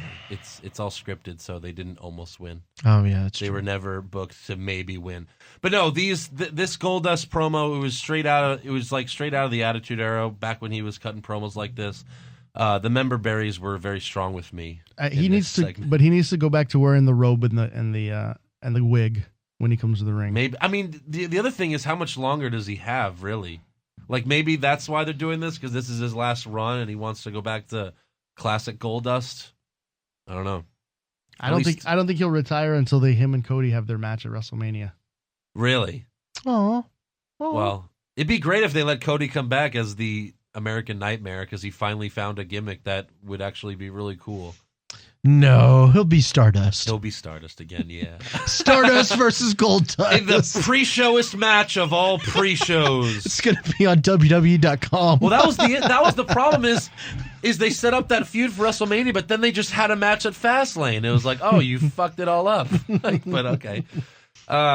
So next up, we go backstage, and Alexa's interviewed about her kendo stick on a pole match at Extreme Rules, but she assures us that she will retain her championship because Bayley can't get Extreme. Well, she can't get Extreme on the microphone, so maybe that's what she means. Later in the show, Alexa beats Mickie James after hitting her DDT finisher, since we can't do the Twisted Bliss, apparently. After the match, Alexa grabs a kendo stick and cracks it over Mickey's back. Bayley then runs out for the save. Josh starts moving around. Bayley trips Alexa, grabs the kendo stick, but then Alexa retreats. So we don't even know whether Bayley was going to use that kendo stick or not. Well, she showed restraint, which proved Alexa Bliss's point that she can't get Extreme. Spoiler alert. She gives you evidence yeah. towards Alexa making her point. Spoiler you alert. Still don't know. Bayley's going to get the kendo stick, use it a couple times, but still lose the match. It's good. We all know that's coming. Next up, Apollo Crews. That's only because Alexa Bliss can't reach it. Well, we'll see how low they make that. I mean, look, they made the titles lower for. Oh my God, they did for the Authors of Pain. Yes. By the way, we were joking about the ladder match concept with the Authors of Pain. As soon as they announced that match, I was like, "Oh my God!" Ellering should have been like, "What the hell? You know my Authors of Pain can't climb ladders," and then just have like a segment each week where Ellering's teaching them how to climb a ladder. But then they actually did it at TakeOver. Like when one of them was climbing a ladder, was like, "You can do it." He's like, "Okay," and they actually kind of did like in the corner doing like this. I don't know if I can climb this. Like they actually did it, so that was kind of funny. But like we were saying, like they should like play the Rocky music with dun dun dun. Like maybe we can do this. I was just happy that they kind of did it. That was pretty cool. It was a nice nod to the podcast. Exactly.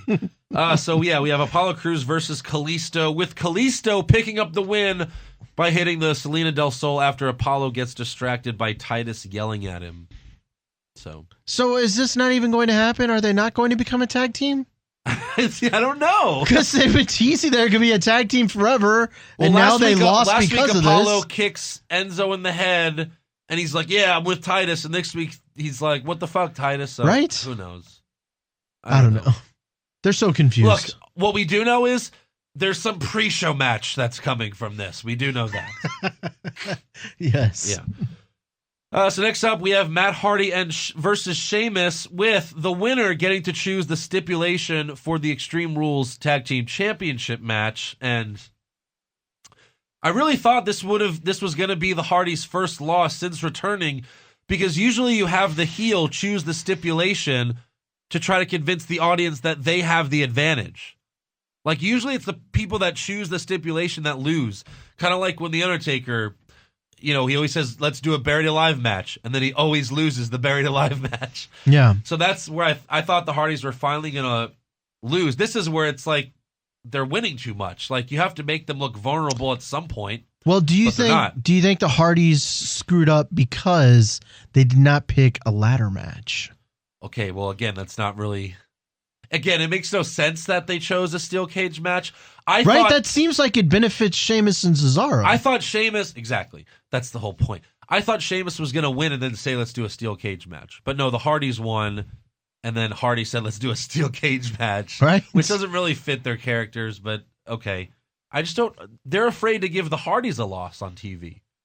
It's like he's Roman Reigns or something. I don't like the Hardys are Roman Reigns. Well, they can't lose until the Revival come back. That's clear. They can lose singles matches. Yeah, they can't even lose those. No, but you can have them lose singles matches to make them look vulnerable. Yeah, and then beat Sheamus and Cesaro for a third time at the next at Extreme Rules. That's because there's no other tag teams on Raw. Next up, we have Austin Aries versus Tony Nese with Neville watching ringside in a rolly chair. I mean, just have him standing up at ringside. I get it. The commentary table is not there anymore, so he's just sitting in a wheelie chair, but okay. He probably made JoJo stand up. What an asshole. That must be it, yeah.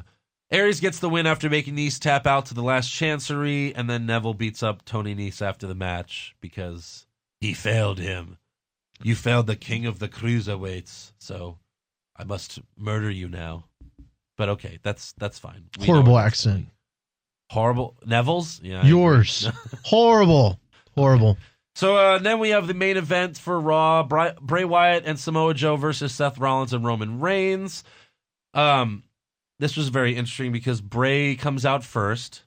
Then they play Rollins music next. Right. But he doesn't come out because Samoa Joe has to come out first. It was just a technical error that they made, but it was kind of funny. But it was funny because in the background, once they finally got Samoa Joe's music to play, Rollins' stuff was still playing in the background. Yeah. Well. Apparently, too, I don't know if you guys saw this, that when Rollins' stuff did play, like the center video board was Hulk Hogan's like video board. Was it really? I didn't even realize That's that. Amazing. Oh my God. I'm not sure. Go back and watch. I'm not sure if it was this week or the previous week. I have it right here. Hold on. I don't know if I have like all of it where the See, it's still Rollins in the background. Right there. Yeah. Yeah. That's pretty funny. But I feel like because it's like the last couple months they've had a lot of technical errors that they usually don't have. True. Or at least not that Mic obvious to where it's errors and that was stuff like blatantly that. obvious. And then Corey Graves tried to pass it off as Bray Wyatt doing his mind game. What could that possibly get? Rollins like, fuck, I'm late for the match. Oh, son of a bitch, Bray. Damn it.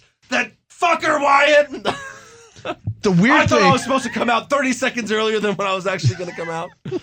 That's great. That's I like how people like just don't understand the fact that they all are in one room waiting to come out Right. at the same time. And then fight they're each all other. standing at Gorilla. Well, that's the other thing is, and this was obviously a blatant mistake that anyone watching noticed. Like, you can't pass it off.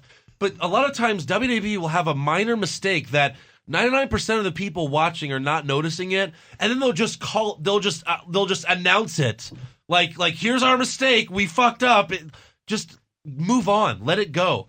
That's like the number one rule if you're an anchor or anything. Like, if you flub a line, just keep on going. Keep going. You don't acknowledge that you fucked up. Yeah. Because most likely, most people are not going to know that. No, like 2 weeks ago when Foxy lost, but she had her shoulder up. Out of like, her oh botch. no, she actually kicked out. Yeah, they made a storyline after Alicia Fox botching. Yeah, just roll with the flow. Right. So we also see Kurt Angle watching the match backstage with basically his back facing the TV and him turning his neck so he can kind of see the television. I brought this up earlier, but I understand why they do it. It's so that you're facing the camera. Yeah. But like when you really think about it, he's watching the match like this, and that's just. You think he already has a broken freaking neck? That can't be good for him. Well, exactly. Since he broke his freaking neck, do you think that's the only way he can watch TV? That's it. Yeah, he's always like this. No, I don't know. So at the end of the match, Roman attempts a Superman punch, but Joe moves out of the way and he knocks Seth over. Bray then pulls Roman out of the ring, and Joe gets the win after causing Seth to pass out too. the Coquina Clutch. And of course, back in the day, back before you watched wrestling, you used to 13 minutes ago?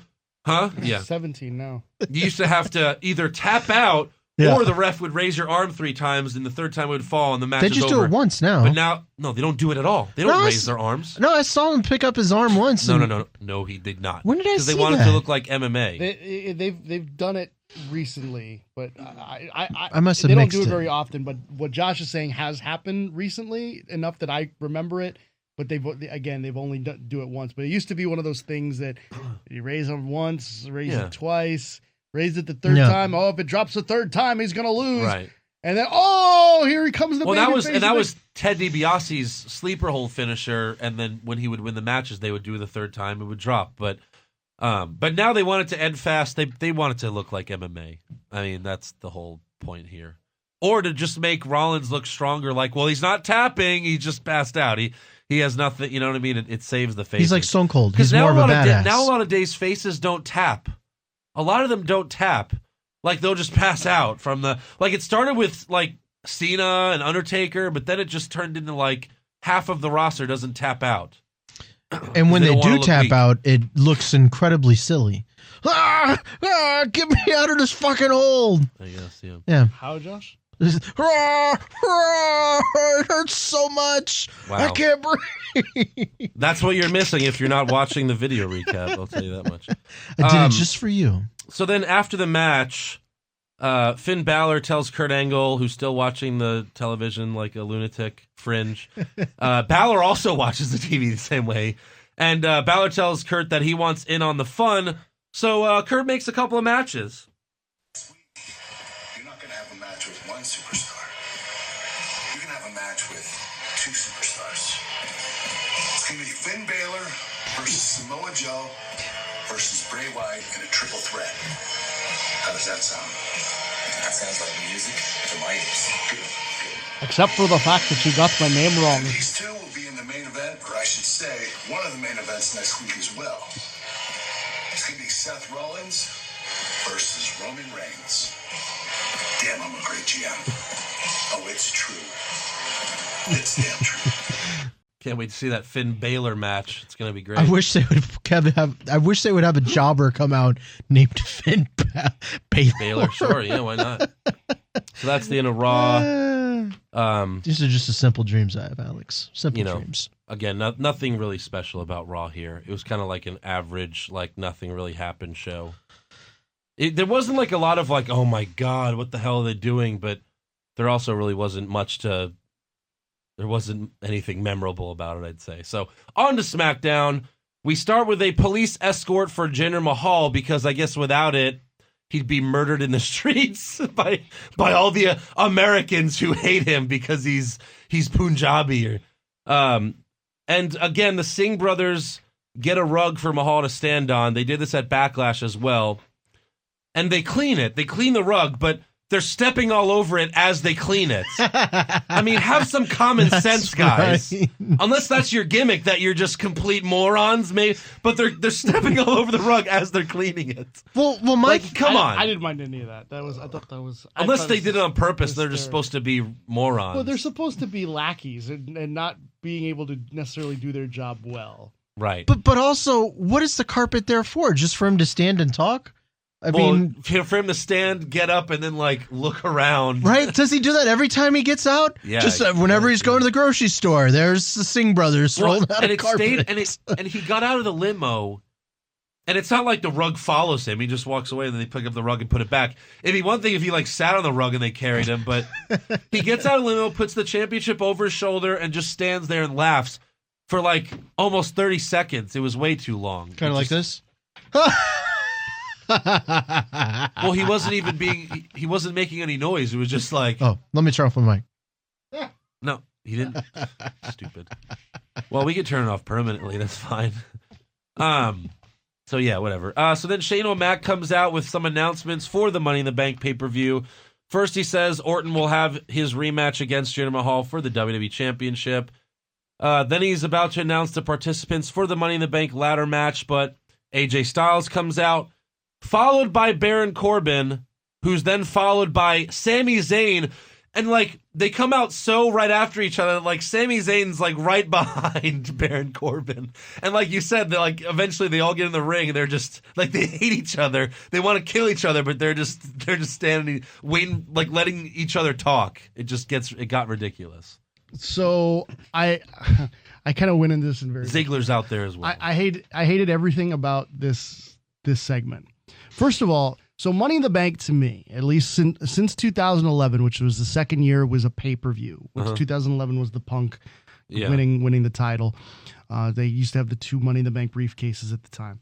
Money in the Bank had ascended to a level where it was, you could argue that it had surpassed Survivor Series in importance. Of course, by far. And in a lot of people's eyes, Bill Simmons even said it's like it's the 5th major at this point. So first of all, I'm very disappointed it's a SmackDown only pay-per-view and exactly. not a both brands pay-per-view. Totally be cross-brand. But the Money in the Bank ladder match is almost as important to a lot of wrestling fans, not quite as the Royal Rumble. It's the same type of significance as the Royal Rumble. Yeah. Because if you win the Royal Rumble, what happens? You have an automatic championship match at WrestleMania. What happens if you win Money in the Bank? Anytime, any place, you can cash in that briefcase for a shot at the WWE Championship.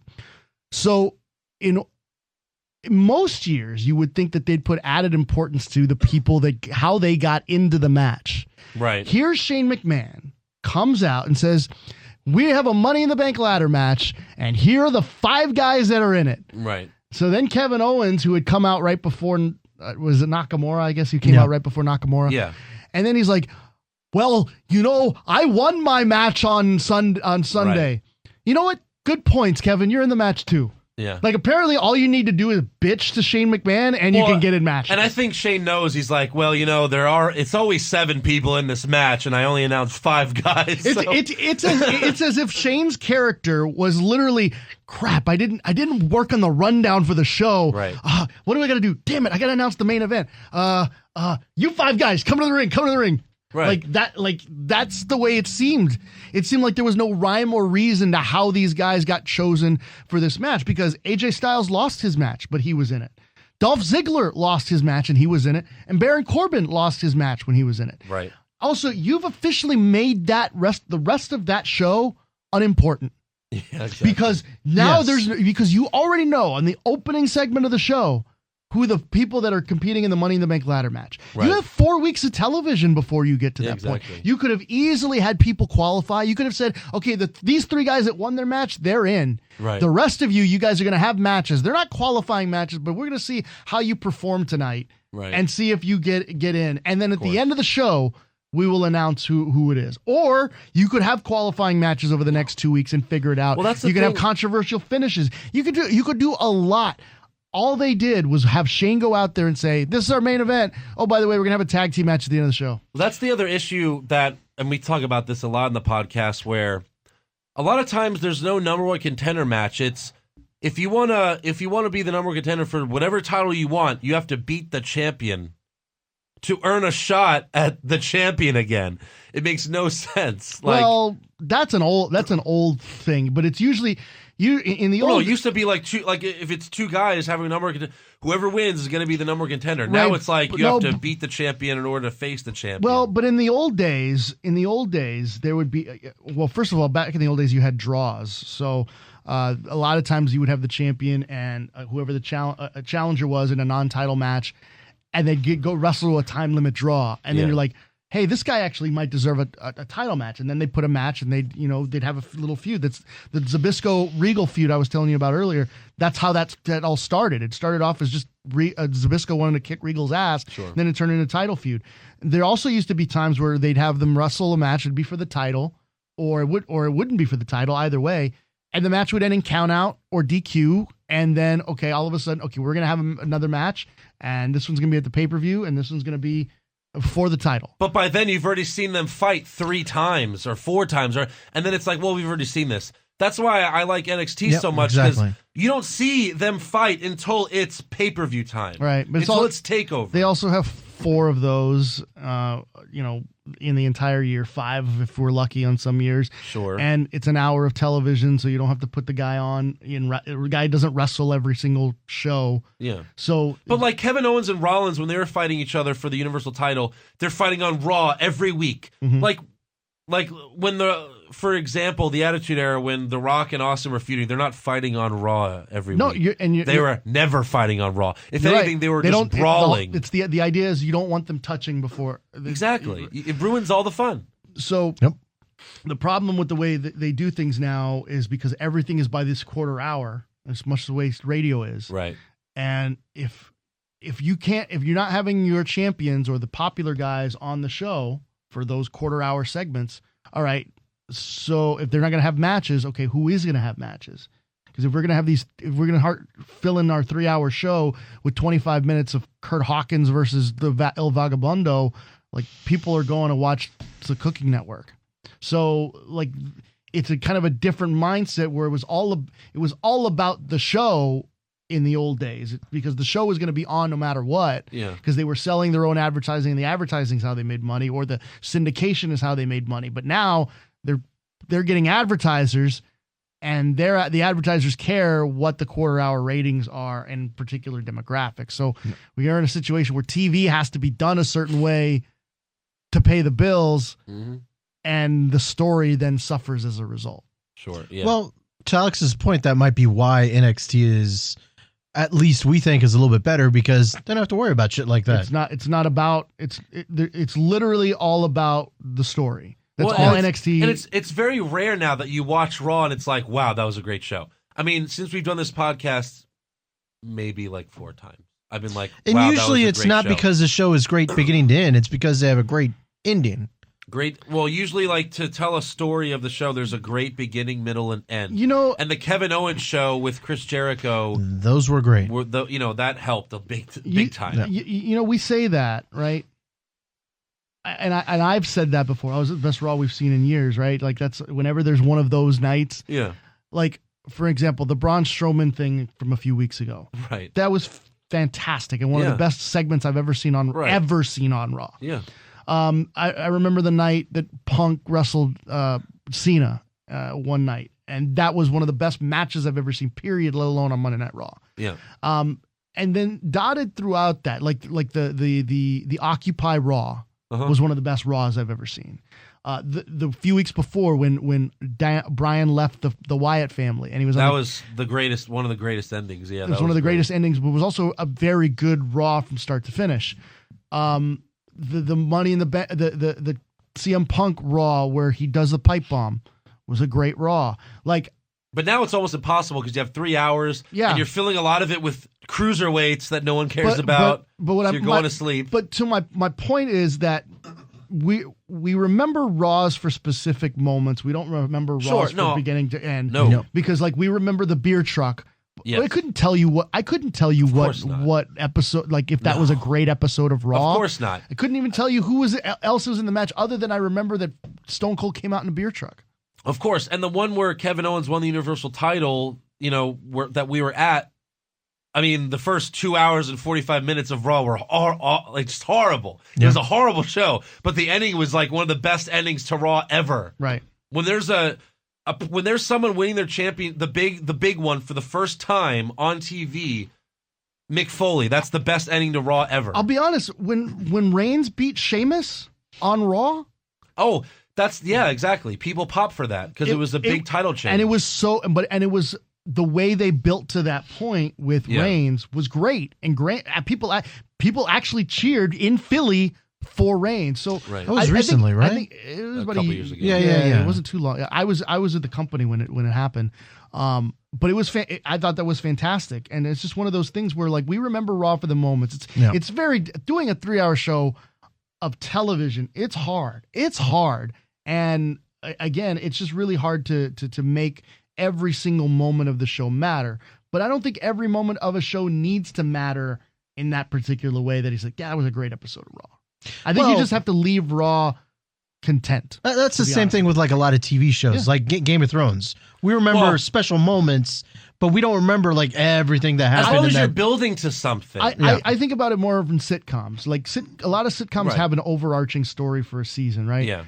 But there's in a 22 episode season, there's some of those episodes that are built just for that particular episode. The story is not going anywhere. The story, and that's why the cable format and the HBO format's better, because it's usually like 13 episodes or 10 episodes, right. And it's more condensed and told better. But along those lines, the episode has to happen, and the episode has to exist, and the goal is to get to the pay-per-view. But sometimes if there's an extra week between pay-per-views, like that hurts the product. Yeah. Somebody's hurt and you can't get them on TV, like that hurts the product. Like, and sometimes some episodes are rewritten like an hour before the show, and you only have these bullet points of where a show is going. So again, it's one of those things where it's not like it used to be, where you only had 1 hour at the most, 2 hours of Monday Night Raw, right. And you were taping 5 episodes in advance, and there wasn't the internet ready there to spoil it for you. Yep. You gotta change. I mean, if you think about it, the way Impact does their tapings, the way honestly NXT does their taping, that's the way wrestling used to be done. Yeah, they tape them once a month, right? At the most, twice a month. Yep, very true. So back to the opening of SmackDown. So they all get in the ring. Nakamura comes out. Shane puts Owens in the match because he complains. Then the worst possible thing that could happen happens. They let Baron Corbin talk. And he just tells Shane to just hand him the Money in the Bank briefcase right now. Now, Josh, who recently did that on Raw? Who recently said, we don't have to have the match, just make me the number 1 contender? Who did that recently? I don't remember. Roman Reigns? Oh, that's right. The face. Heel. Yeah, and that's what I told you. Like, it's always the heel that says, right. We don't have to have this match. Just give it to me because I deserve it. Well, that's what Baron Corbin says because he's the bad guy. Everyone takes turns on the mic about why they will win. Styles calls Kevin Owens WWE's version of Eric Cartman, which that was the best thing about this segment. I thought that was pretty good. Funny. Sami Zayn then starts to plead his case, but gets interrupted by Corbin, who is his own worst enemy. You're just running high on your fluke victory at Backlash. But you need to understand you are the Rudy of SmackDown Live. And there's a reason there was no sequel. It was some guy that made some play while the garbage players were in. And he's living off of it for the rest of his pathetic life. That makes you the garbage player, Corbin. That makes you the garbage, like we all know you are. Another guy that can't cut a promo or talk or act to save his life. I mean, really, Roman Reigns, I'll take Roman Reigns over Baron Corbin any day. It's wrestling. You have to be exciting. You have to be energetic. It's wrestling. You were... So I'm the biggest Baron Corbin fan in the world. Really? Yeah. Because you were there around the same time, right? Because he's what they've turned him into is, I don't know, it's pathetic. Okay, well, if it's not his fault, it's not his fault. But it's pathetic because I don't know what their plans are for him, but I have a problem when you have your supposed underdog wrestler in Sami Zayn. Oh, yeah. The jobber of all jobbers? Winning by kicking him a couple of times. This monster guy who was your Andre the Giant Memorial Battle Royal winner, and was built that way. And I thought that hurt him more than anything. That in fact you introduced him every single time as the Andre. Like when you put something too much emphasis on something, like in his introduction, like. That doesn't make me hate him anymore. It just makes me like annoyed with him. Plus, what does Golden Glove boxing? What does that even mean? That you're the Andre the Battle Memorial? That means nothing. Yeah, I mean, if there was something stipulated towards that, like you got something or a cash, even if you had a fake cash prize for it, like it would mean more than. No, you just get a trophy. You just get this trophy that apparently Corbin, like in theory, he has to take with him on his motorcycle. Oh, fuck! I can't wait till I lose this fucking thing. Like, here's the thing: Corbin rides a motorcycle. Have him ride to the ring in a fucking motorcycle. No, you can't do that because Undertaker did it. Undertaker did it when he wasn't the Undertaker. He did it when he was the big red, not the big red. But big evil when he was big evil. No, he was big red. Yeah, when he was big red. He was a big redhead. I mean, like, there's so many ways that he's first of all he's underrated on the microphone, but he gets handed like someone obviously wrote that. No, I know, and he can't deliver. The thing is I don't want my monsters talking. Exactly. Well, yeah, exactly. With Braun Strowman, he's so successful. Give him Heyman. Have Heyman do whatever he does with Brock on Raw, but give Heyman a reason to be on SmackDown and put him with freaking Corbin. Yeah. Well, that's why Strowman. They finally figured out what to do with Strowman. Strowman just comes out and he doesn't say. He just says, "I want to kill Roman Reigns," and of course, and Strowman's amazing. Strowman's fantastic. Strowman's the best monster that they've made in wrestling in 30 years. In a long time. Because I can't think of another one. Because Giant Gonzalez was garbage. You think of the Yeti. I'm trying to think of some of the other guys they had. Great Khali. The Great Khali. King Kong Bundy. Goof. King Kong Bundy might be all the way back to King Kong Bundy. Like to probably Andre. Like, because they book him, like when he turned the ambulance over, that was one of the coolest. Like you know that's fake. Right. But you're like, wait a minute, but I bet he could probably lift it enough to where it looked real. Well, it's fine when he does that. Like, it looked cool. You have to suspend disbelief somewhat. But then the next week he's struggling to pick up Big Show. Yes. Well, maybe don't do that. Yeah. Like, don't have him destroy Reigns. He looks like this total badass. And then he just has. But he was winded. He was in a match when that happened. He has the slowest match of all time with the Big Show. I still like that match. He had a great, not the one where they broke the ring, which I thought it was I knew that was obvious. I knew the ring was breaking 4 segments before. Yes, what? Of course. I didn't know that. Because you've never seen it before. They've already done it twice before. I popped. I thought it was great. When there was no LED board on the apron, and there were no LED boards on the ring that's post. right. Yeah. Right. And we had to reconstruct the ring or refortify the ring. What about the Rumble? You don't have to refortify the ring. Yeah. That's an excellent point. But the match they had, match that they had before WrestleMania, where it was the two. That was good too. Was the best big man match I'd ever seen in my life, because I finally saw Show taking arm drags. I saw a big man do a drop kick and Brock. They were the ugliest arm drags you ever seen. But they did it a little too many times. Plus Strowman did a kip up. That was amazing. Strowman did a kip up. I thought it was great because those guys don't get to wrestle. Those guys get to punch people and choke slam people. Mm-hmm. That and do big slappy things like Big Show when he slaps a dude's chest. But that's all they get to do. When you put two big guys together who are actually athletic, because Show's lost a lot of weight and he's actually moving around pretty good. That was entertaining. Well, now he's dead. And to come full circle, I just wish that they would handle Corbin a little bit better, because a lot better.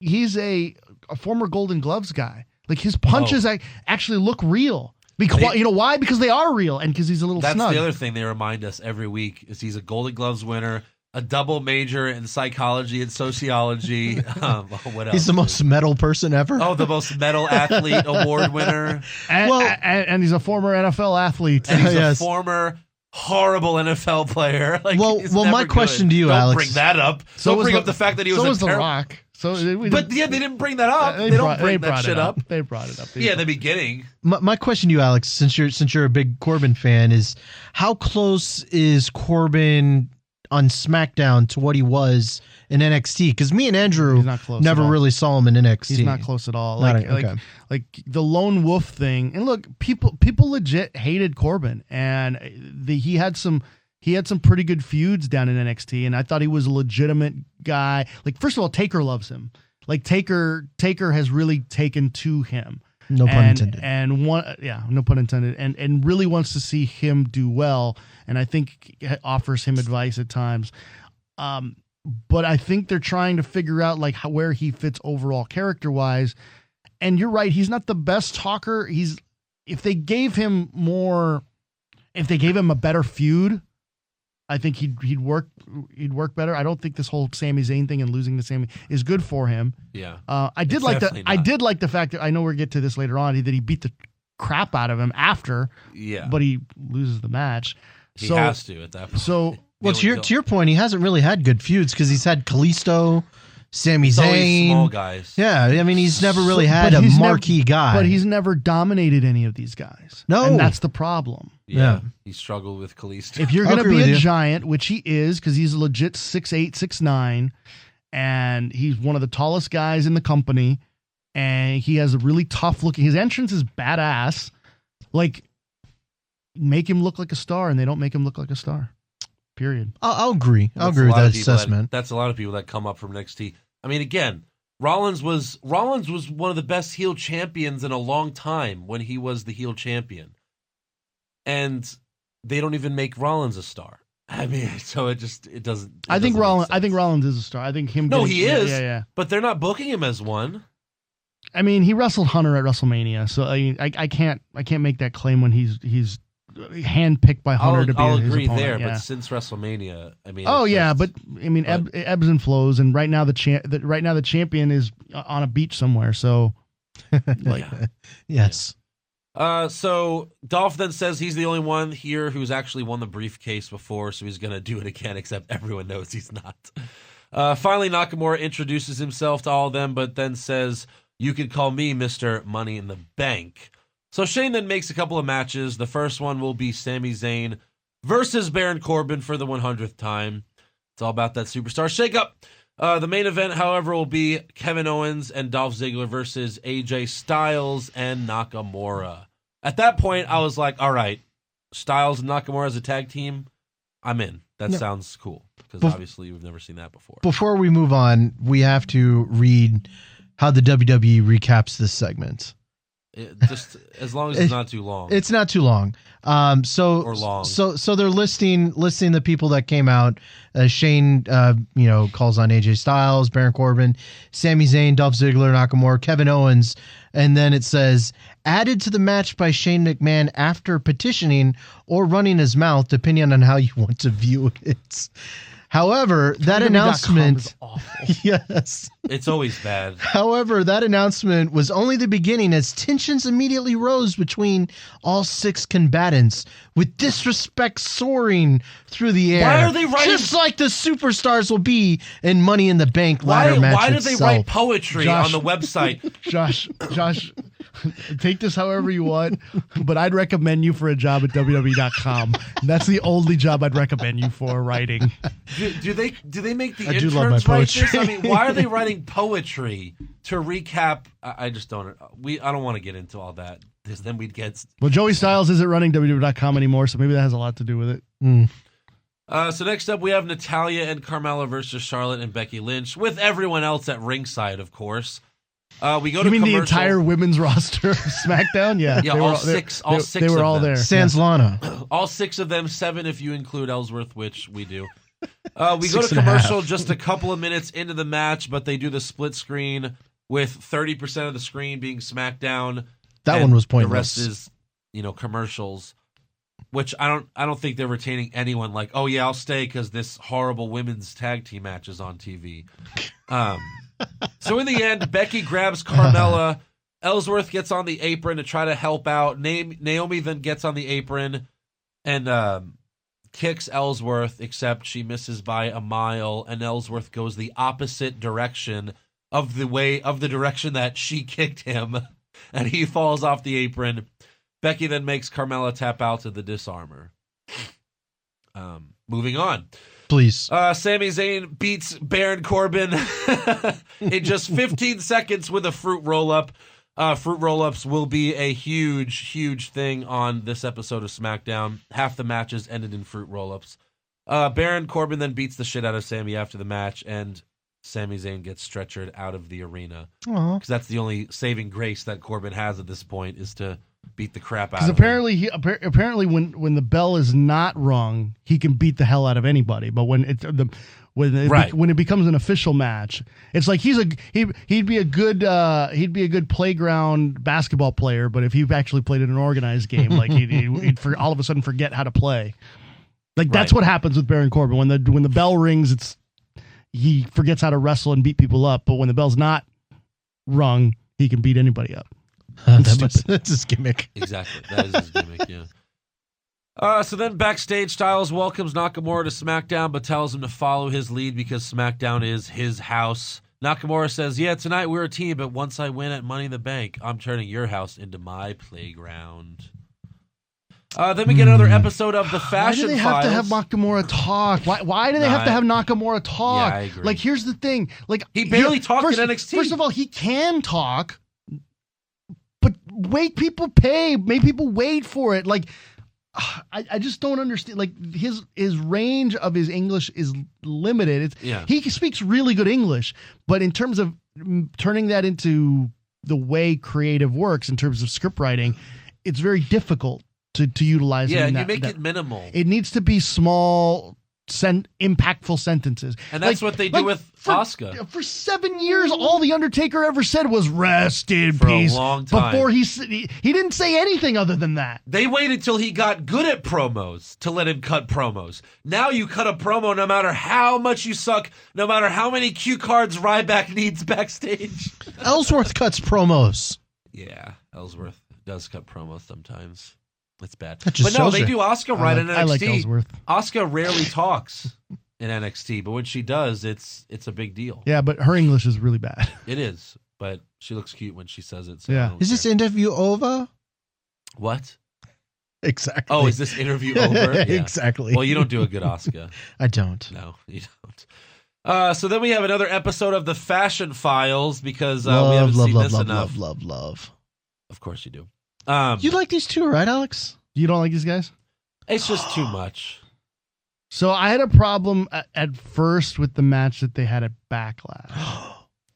And the reason because I don't. Well, I was laughing. And I don't like comedy matches when they're for titles. That's what I said to Josh. I said this is for the titles, and they're not taking it seriously. So I flip flopped during the match. When the moment is not. This isn't when I flip flop, but the moment I said this is like, oh crap, they're doing a house show match, because when they're doing that roll from one side of the ring to the other, Santino used to do this shit all the time in house shows. It's hilarious. It's so much fun if you're at a live event.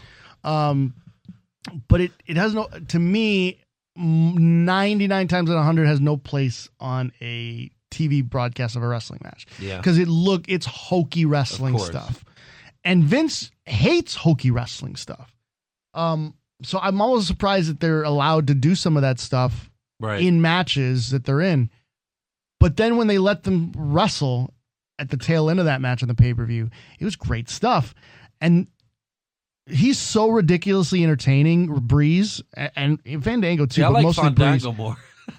more. That it just works, and it turned me, and I was like, okay, this is entertaining. I can laugh at this. And look, you needed a break after the first match of the night, or whatever match that was before them. I mean, I get it. The Usos are just so boring and annoying that, I mean, they're better than the Usos, no doubt, obviously. So Breezango turned Shane's standing room only office into their office, and Fandango and Breeze turn in their badges and water guns because, they couldn't defeat the Usos, so they feel bad. I like the water gun thing. That was funny. And then Fandango's like, it's loaded, be careful. Again, how do you not like these guys? I like that. So I'll admit funny. that. No, one of the funniest things ever, well, maybe not ever, but it was really funny. A long time ago, after Fandango dumped Summer Rae on Twitter, and then he hooked up with, what's her name? Oh, I forget. He hooked up with one of the other divas who wasn't Rosa Mendez. No, it wasn't her. And he smells her. He's doing an interview, and she's like, "Yes, summertime is over, and I'm now with blah blah blah." Layla? And then, was it Layla? Layla. Yeah. And then he love Layla. smells her hair. He goes, she smells like cinnamon toast crunch." That was really funny. I love that. That shit was hilarious. So. Shane then tells them that they could both have one-on-one matches with the Usos tonight, so they grab their badges back. So they're getting another opportunity, even though they lost their opportunity. I mean, if you lose your title opportunity fair and square, you go to the end of the line, right? Well, not when you don't really have any other tag teams that could put on a match right now, or at least a good one. Because by the way, American Alpha, I guess, is doing some world tour because they're not even on the show anymore. I don't understand. They were like the tag champs for a month. Yeah, and they the Ascension are gone. There's very few tag teams left. There. They just hide in the closet and scream at each other like that one segment, which was weird. That was a Fashion File segment. That's right. Remember Tyler Breeze? Did you see that segment where they were going on a few weeks ago? They were like, oh no, probably not. They were doing some case. They hear a bunch of screaming in a closet, and Tyler Breeze assumes that a woman's being raped. He's like, "Oh my God, get your hands off her!" And they open the door, and it's just the Ascension going, It's like, oh my God, what the hell? What were they doing in there? Yeah, They were Breeze, raping Tyler Breeze thought that a woman was being raped, so that was interesting. So yeah, it's, Breezango's going to get more opportunities. We'll see how that goes. But before Thank that, God. we have Jinder Mahal's WWE Championship celebration with live Punjab musical performances, which JBL called awesome. The entire ring is also decorated. I actually thought this was amazing too. They really don't ever do this though for anyone else. It was like so cool. They did it for Del Rio. They've done it for JBL. They've done anytime a heel so wins colorful. a title, they always do some sort of championship celebration. Sure, but not usually not like one based on the country that they're from. But I think that was part of his character. I mean, when Del Rio won as a babyface, they had mariachis and like a fiesta when he won. I missed this. Yeah. I didn't see Oh, that then. I have to go back and watch. But like, Also, most of the people that win are Americans, so that's probably why. well, Hogan was the American flag all the way. That's definitely true. How come I remember when Sheamus's entrance used to have like pictures from his vacation that used to like come through. Yeah. I'm glad that they changed that. With I don't know the why. Main Street Posse Yeah. hanging out with him. It was basically like Mojo and Gronk. So Mahal says the entire country of India is celebrating his championship victory. Although I've gotten plenty of messages from people in India that are not that excited about Not celebrating Jinder in the Mahal. street. He's also from Canada. And he's from Canada. Let's not forget Oh, that. that's why I think the Canadian Prime Minister was thanking or wishing Jinder Mahal I think it luck or was something like that. I think it was the province of Alberta had a thing. Oh, okay, that's what it was. Yeah. Because I saw a big message on Twitter like Canada thanking Jinder Mahal. Yeah. Anyway, so His Wikipedia entry is his Raj Singh Desi, which is his real name, an Indo-Canadian professional wrestler. yeah, Indo-Canadian. right. That's pretty rare. So Mahal cuts a promo in Punjabi, poses on the turnbuckle, and then a shit ton of fireworks go off. A lot. Why? Because this whole segment was just for the Because he's the country. WWE champion. This was just Yeah, for it's got to be India. special. Are you not going to play the Punjab celebration on the Hindi? I'm sorry, the Hindi the commentary. audio is very low. I have to fix it later. Those guys were I'll have to hyped as pull it up shit. again. They were hyped. They were India number one. India number one. So They were saying in English too. yeah. They speak English in India, Josh, because there's certain words that aren't in Hindi. No, I'm sure they have a translation for one in India. Yes, but the phrase I don't know what it phrase is, number though. one probably it does not necessarily translate. Right. But this is how the segment ends, with just fireworks celebration. Usually when a heel wins, he gets interrupted by someone, but Randy Orton took the night off, as we all know. It was punishment for almost killing one of the Singh But brothers. so my biggest thing is That was the Singh brothers' fault, by the way. I don't care what Twitter says. What? It's the Singh when he flipped it's one of the Singh. I forget which one because they're of course, yeah, they do. Yeah, That was his fault? of course. How? Randy's the one that flips him. Do you, Josh. What? Josh, I've only been watching wrestling for 17 minutes. Josh, first of all, the guy that's taking the move has to jump in that particular maneuver, and he also has to hold on. Yeah. And he did neither of those things correctly. He let himself go. Hey, fuck it. If he wants to, I mean, it looked cooler than what it would have been. Yeah. So, but if you want to kill And yourself, actually, he probably, if you went back and watch it, there's an animated GIF of it. If Randy had actually suplexed him onto it, it would have been way worse, like physically, than what actually happened to him. yeah. Interesting. I did not know that. The issue I have, there's a lot of people on, and again, this is just Twitter. India, But if you're not a fan of Jinder Mahal, or you're not happy with him winning the title or being the champion, you're racist. And Yeah. that's ridiculous, because Jinder Mahal, there's really nothing special about his character. There never was. Rusev fits this role perfectly. Rusev can cut a great promo. Rusev can have a great match. In fact, when he was the U.S. champion, he was like basically like, the same thing. Like, screw America. So I understand they're doing it to get. Wait, so you're again? You don't like the fact that Jinder Mahal is the WWE champion? Okay, so my parents are from Brooklyn. Grew up in Brooklyn. I've been to Brooklyn many times as a kid. Grew up. The Brooklyn Brawler. Mm-hmm. Imagine him winning the WWE championship. It would be absurd, right? It would be absurd.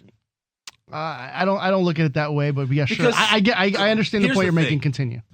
Jinder Mahal, when he first arrived, when he came back with Heath Slater, and then Shane comes out and says, "You know what? Whoever wins this match gets a contract on Raw." Oh yeah, that's right. Jinder Mahal beats Heath Slater, so he gets a win his first night back. Then he proceeds to lose the rest of the matches to Sami Zayn. A lot of them to Sami Zayn, the king of all jobbers. And Sami Zayn would always beat Jinder Mahal. So Jinder Mahal, since returning, has been a jobber. Then, one night on SmackDown, they say, all right, Fatal 5-Way, number one contender for the WWE Championship. We're going to throw all the jobbers in this match, including Eric Rowan, Sami Zayn, Jinder Mahal. I think Mojo Rawley was in there. He's the most qualified. Mojo Rawley, I think, is in that match, was the most qualified one. Maybe Ziggler was in it. But Jinder Mahal then wins the number one contender match after being a jobber for so long. If you want to fix it and build up his character, you have to win some matches. You have to establish that you can actually win some matches before becoming an immediate number one contender. He did, after being a jobber forever. After he became the number one contender, they did start to push him that way. He beat Sami Zayn a couple more times. Well, no, not only that, but he also beat AJ Styles. And who else did he beat? He beat someone else that was pretty high up there. When did he beat AJ Styles? He beat AJ Styles on one of the Raws. It was like a tag Raw? team of one of the SmackDowns. I remember. Yeah, I remember. They did push him.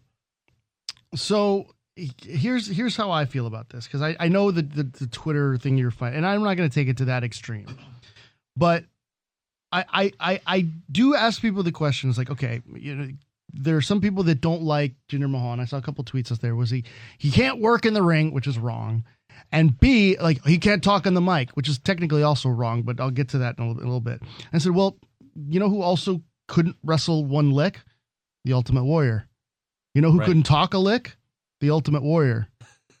But you know who had a great freaking body and something that they could push and sell? The Ultimate Warrior. I understand it's not a domestic thing you're pushing and selling, but they just opened up a new market in India, and the way he's going to be received in that market will not be as the way he's received in America. You have to realize that WWE is global and not just domestic anymore. Yeah. If you have a problem with Jinder Mahal, you should have had a problem with the Ultimate Warrior winning. You should have a problem with Sheamus winning the WWE Championship. Hell, I did. But again, it has nothing to do. The first time Hunter won the WWE Championship, you should have had. But again, it has nothing to do with where they're from. So you have Orton and Mahal fighting for the WWE Championship, but then you have Styles and Kevin Owens fighting for the United States Championship. But here's the thing: the whole point is that wrestling is fake. Wrestling's not real. Wrestling is whoever they want to put this prop on. Sure. The idea is, well, he's not believable. Why?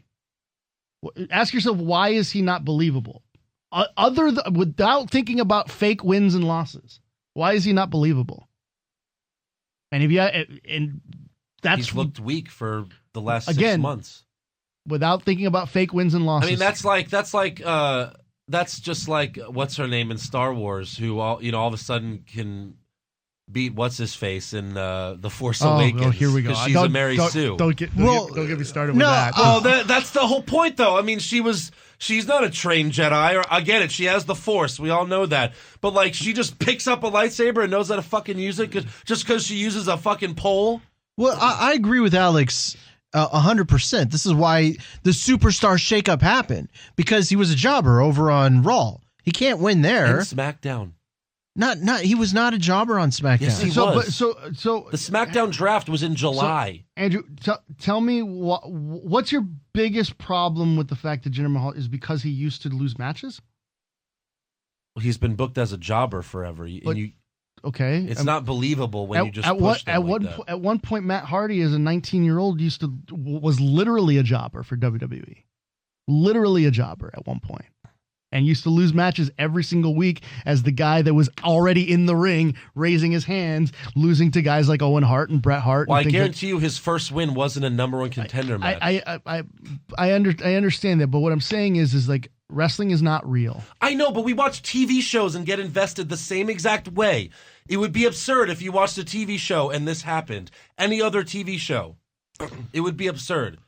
If some weak person that was just super horrible, like if you're talking about Game of Thrones, who shows no skills that they could ever do anything, and all of a sudden they beat the biggest and baddest guy, it would be ridiculous on a TV show. Even this is a TV show. Even if he was supposedly weak, he also added the two Singh brothers, who also are now part of his stable and are helping him win. And he did need so their I mean, help. exactly. Not to mention, they made him look like a bitch the first 10 minutes of that Orton match. They made him look like such a bitch. And that's when I told John, I was like, he's winning this match for sure. Because he's getting murdered in the first 10 minutes. He's winning this match for sure. So that's a proper heel, right, is supposed to win by dastardly means. Of course. And I have no problem with how he won. With the interference. And so let's not pretend like somebody said he pinned Orton cleanly. And I'm like, no, he didn't. He had two guys at ringside that were interfering in the match the entire time. Yeah. He did not win. That doesn't count as a clean victory. No. Yes, he pinned him, but that's not what means to win cleanly. Right. So I don't have any problem. I like Jinder a lot.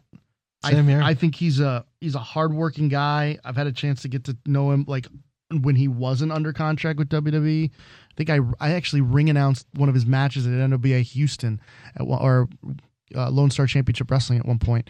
And like he's a guy that's so talented, but in his first, this is a guy we're talking about, to your point, lost to El Torito clean in the ring.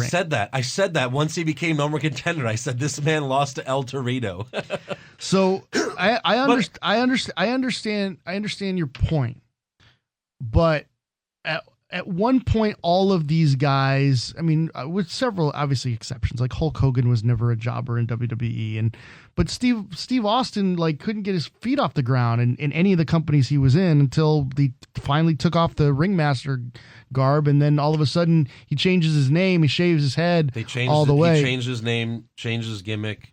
Everything. I get it. I think Jinder's changed his gimmick. He's changed his body. He's changed his body, and he's added the Singh brothers. I also think that's a bullshit thing to say about him, that he's on steroids. I think that's I've seen that on social media. That's a stupid criticism. It's a stupid criticism. It's wrestling. Do you not watch? Come on. Especially since, come on. Have you seen Hunter lately? Exactly. They're all on steroids. At least the big buff ones. Even Rey Mysterio was on steroids, and I don't know why. But no. There are better. Again, he's generic foreign heel. You hate I'm foreign, so I'm the bad guy, and then the whole you hate me because I'm foreign, even though we're cheering Nakamura. But Kevin Owens does a way better job. Since he won the U.S. title, the whole face of America. I'm the face of America, but America sucks. That's amazing. Kevin Owens could does a really good job on the mic, especially shitting on America. Rusev does a great job as well. I just think there's more deserving people like Rusev. Rusev could do this better than Jinder Mahal. I agree, but he was the one that was there. He's also none of those guys are of Indian descent. Oh, okay. I get it. You want to get the Indian market, sure. Which is what they did with Del Rio, and what they'll do again. It's a prop. Del Rio had at least a cool gimmick. So eventually, Ting Bing will win. He was one day. Ho Bing. Ting Bing, the Chinese guy they signed. That's with WWE.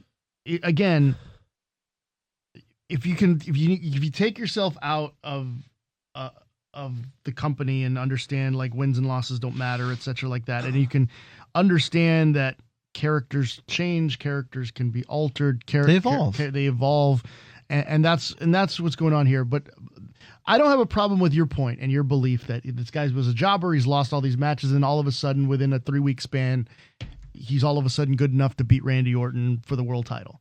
I get that. I understand. But when I read on Twitter, it's like he sucks on the mic, which is wrong, and when he sucks, I haven't said any of that. I know you haven't. Yeah. But this is what I'm referring to, and I think we all have an issue when, with Twitter. What most of the people believe as reasons why right. he shouldn't be the champion because he sucks. People think he sucks. First of all, they think he sucks because you've seen him lose matches. Like that's the reason. That's the reason why people think he sucks. Right. But that's not. You've convinced the audience that he sucks. But you've convinced the audience that he's not. He doesn't win matches. Win fake wrestling matches. When I say he sucks, I like Enzo, and I think Enzo's entertaining, and I think Enzo's going to make a lot of money. He's a good WWE superstar. Uh-huh. But I also say I don't think he can wrestle in the ring. I know Jinder can wrestle, and I know he's good on the mic, but he has to be put in an avenue. It's just like Heath Slater is good on the mic. Yeah. No one's going to say he's not good on the mic, but he's also been put in scenarios where he loses all the time. Yeah. But people still like, and he's still entertaining. So again, the world needs Coco Bewares. The world needs, a Doink the Clowns. You're going to have these colorful other characters as well. In Jinder's case, again, there's a reason for it. We all know what the reason is. Mm-hmm. But if you say he can't work or he can't talk on the mic, and you look at the rest of history and you don't feel that same way about other guys that either couldn't wrestle like Warrior or couldn't talk on the mic, then you have to ask yourself why you think that about Jinder specifically. And that's when I have problems. And I get it. They're trying to get the Indian market. Having said that, Backlash was like half empty because there's no marquee match. There's Owen Styles in the mid card. Do we know that? Do we know it was half empty? Well, it was. I read about that. I mean, there were seats in the front row. You could see that they were empty the whole night, which is very interesting in a lot of ways, more than one. But I won't get into that. Well, there are seats that are holds for the company that they use for like putting friends and family. The ticket sales did suffer a lot. I thought the pay-per-view was fine. I didn't have any problems one way. I thought the finish was great. Same. I thought they got the shots that they wanted, the shock and surprise, and it got social media talking for a good 48 hours about Jinder Mahal. And as a company that's a social company, that's all you ask for. It doesn't in the world of like I mean, I'm sure it helped in India. It didn't help here. It didn't help with TV ratings here. It did help here. It helped me win. Sure. The championship. But again, if James Ellsworth can fight for the WWE championship, then anyone can.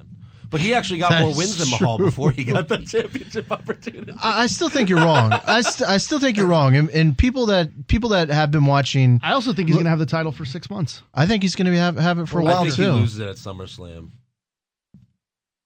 Who does he wrestle at SummerSlam? I don't know. I just think he loses it by then. Maybe to Styles or something.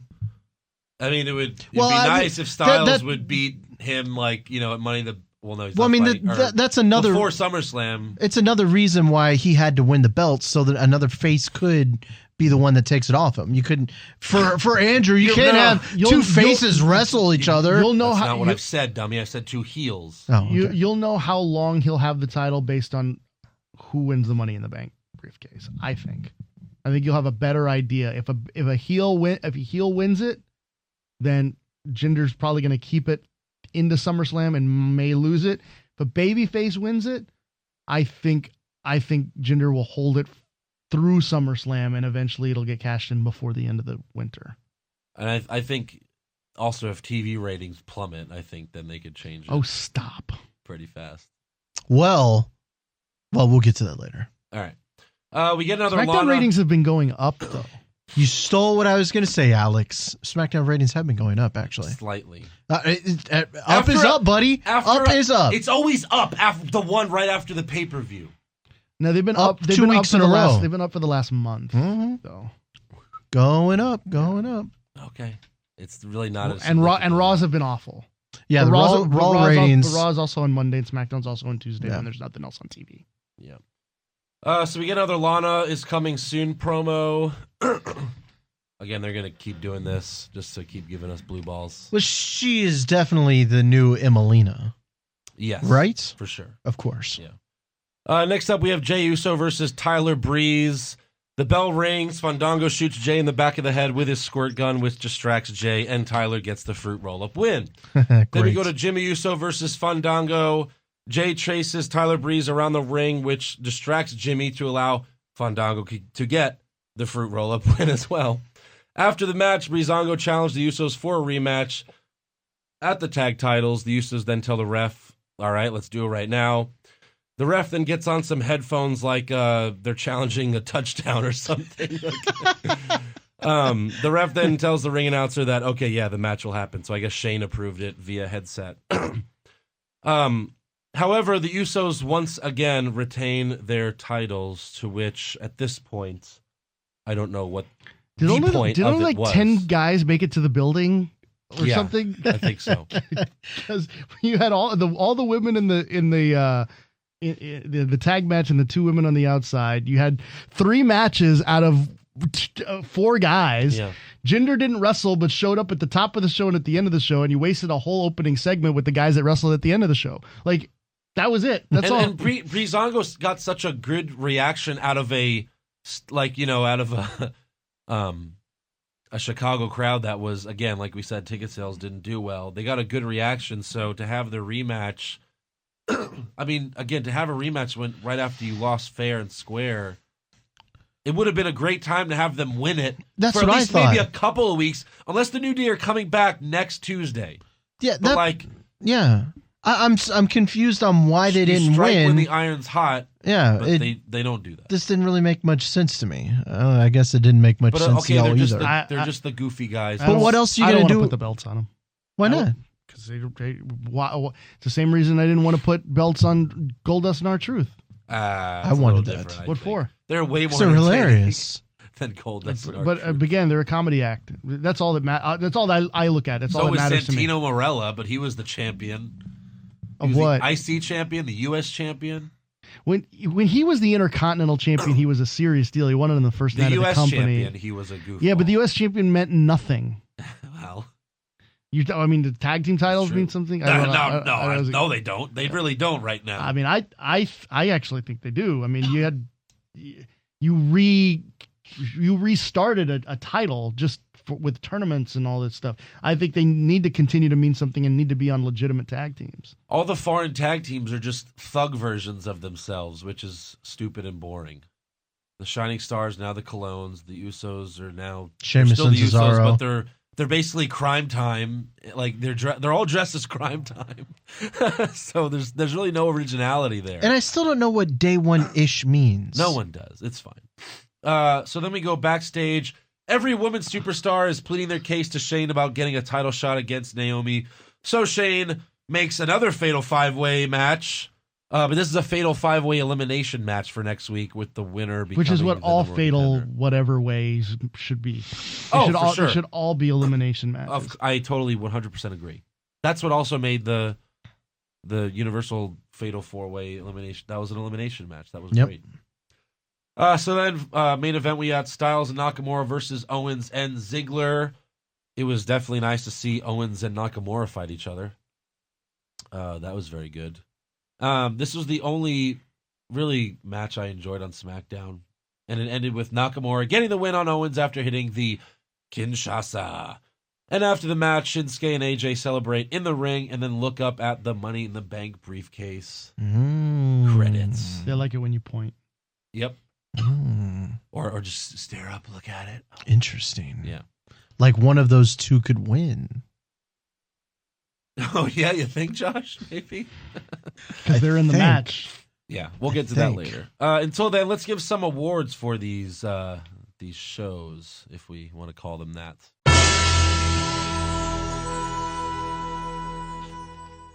So who did you have for worst dressed? Worst dressed, I had, if I can see my notes, I had Tamina.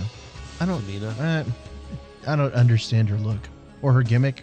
She's a mean Samoan? She's kind of like Nia Jax, you know? She's dressed the same way for 4 years. It's like, what is it? Does it like a leather jacket. But I've been seeing comments about the way Tamina's been dressing. I'm like, Tamina's looked exactly the same for 4 years. She might as well wear that Well, jacket. she just came back. That's why she won the award. She always comes back and does nothing. Alex, who'd you have? For worst dress, Yeah. it's still James Ellsworth. Yeah, he gets that award a lot. He Yeah, does. fair. Although you could make a case for Tyler Breeze in the old woman dress. Right.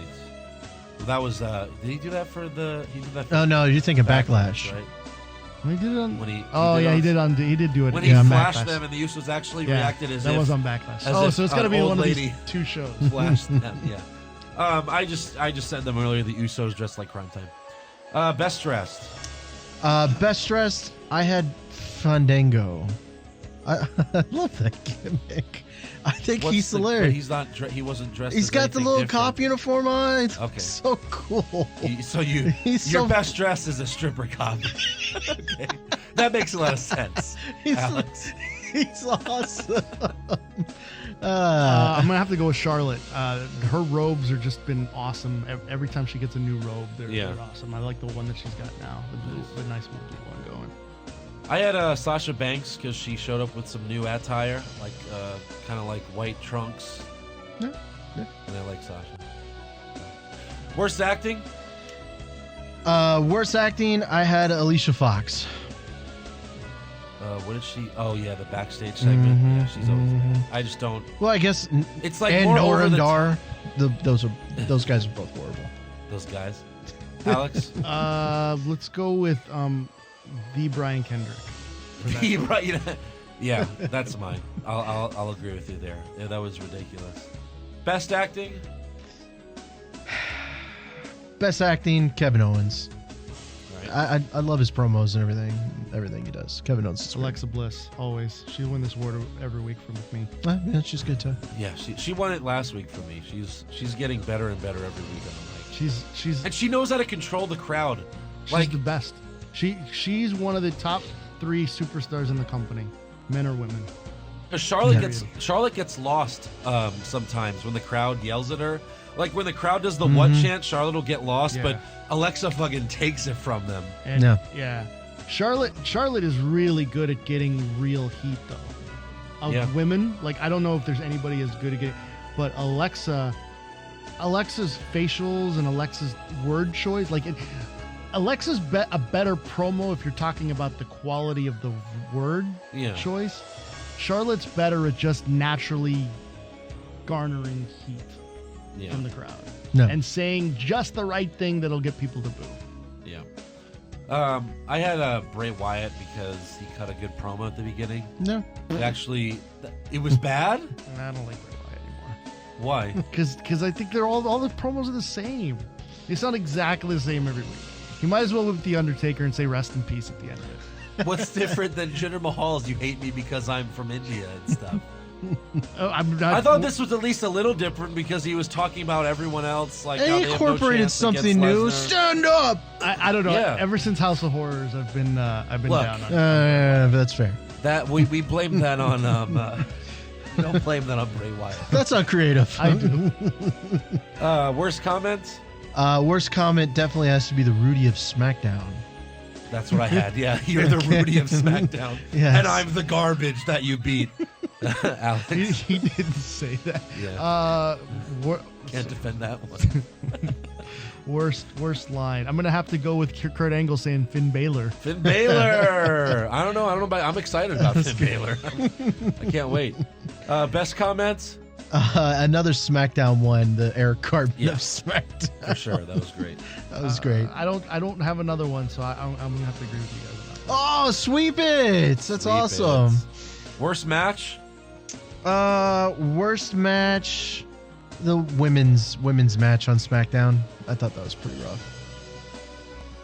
I'm becoming less and less interested in Becky Lynch the more I see her. Well, she's not really doing anything.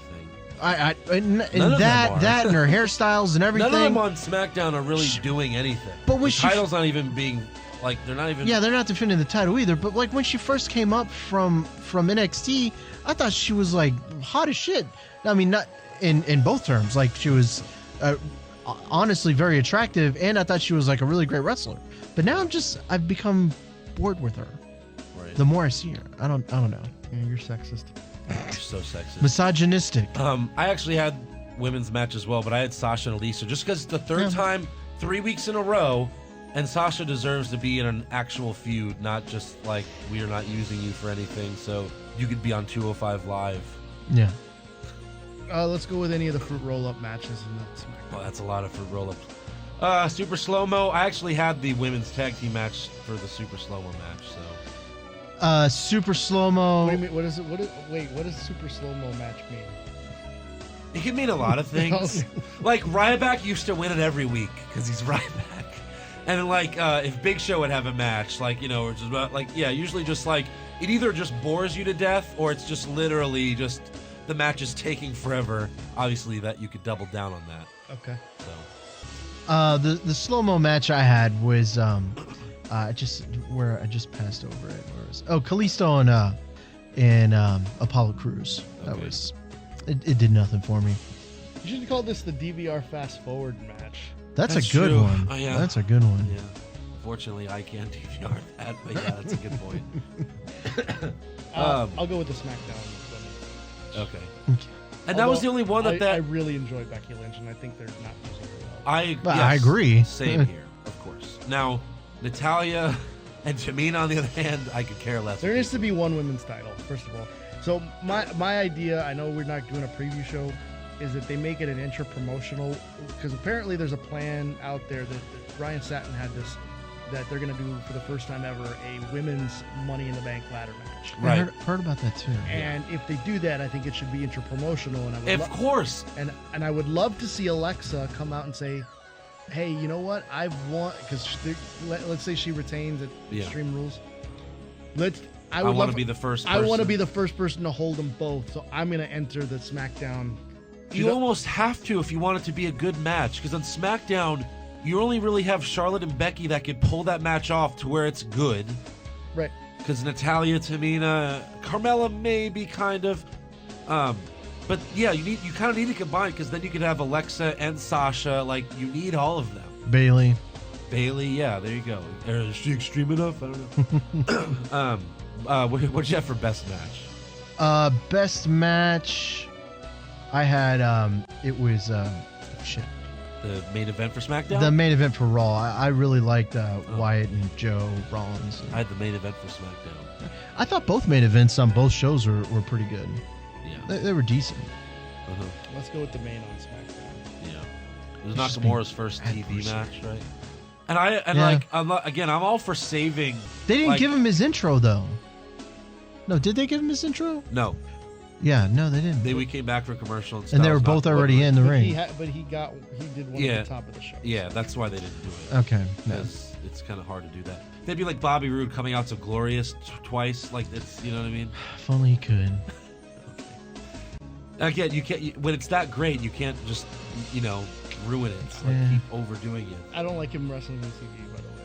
Nakamura. Yeah, on some random. Same here. Same here. I think they should do that more often. But again, like you said, they have to fill the quarter hours and stuff like that. So, worst move. Worst move. I'm gonna go deep. Not just like a move per se. But it could be a dancing move. It has been a dancing move before. No, the worst move was Neville giving the rings of Saturn to Tony Nese. It was totally uncalled for. Totally uncalled for. Okay, Alex. This is his best move here. Worst. No, worst. Worst move. I had just to give you some, I had Naomi's kick to Ellsworth just because it was like she missed by a mile and Ellsworth went the other way. Like, it was just bad on all parts. Since I didn't watch the matches kind of really intently, I'm gonna go with the first roll up on SmackDown. Which roll up? All right. Worst move? No, best. Oh, I'm sorry. Best move. Best move. This is also kind of metaphorical and deep. It's going to be Dean Ambrose being DQ'd. Okay, so your best move is Miz's double axe handle. Yeah, too. That's mine. Yeah. Oh, okay. Yeah, See, we're both going deep there. Best move, because I was smart. I'll go with Finn Balor's coup de grace. All right. So he's allowed to do top rope. What the fuck? Worst moment? I know it's a lot to choose from. Worst moment. For me, it's the opening of SmackDown with the just throwing the freaking Money in the Bank main event together like rando. That's rough too. I'm not a fan of anytime James Ellsworth opens his mouth. Right. So that was my worst move. James Ellsworth, Mike Skills moment. I think he's so perfect in his role. He was when he was hot, and he would when he first, they did the whole championship WWE with championship Dean. angle, That was great. That was when it was good. But now now as this I think he's better now than when he was doing that stuff. Do you think the he's whole doing everything that? is duh? Yeah. You think he's doing this with? Did you see that? I love that. With Booker T. Yeah, Booker. Hey, is it motherfucker? Hey, look at me. Hey, you right here. Yeah? Hey, Ellsworth, I want you to go up to Carmella and say, "Hey, Carmella, I'm coming for you. I'm coming for you, Mella." That's what it means. That's awful. That's awful.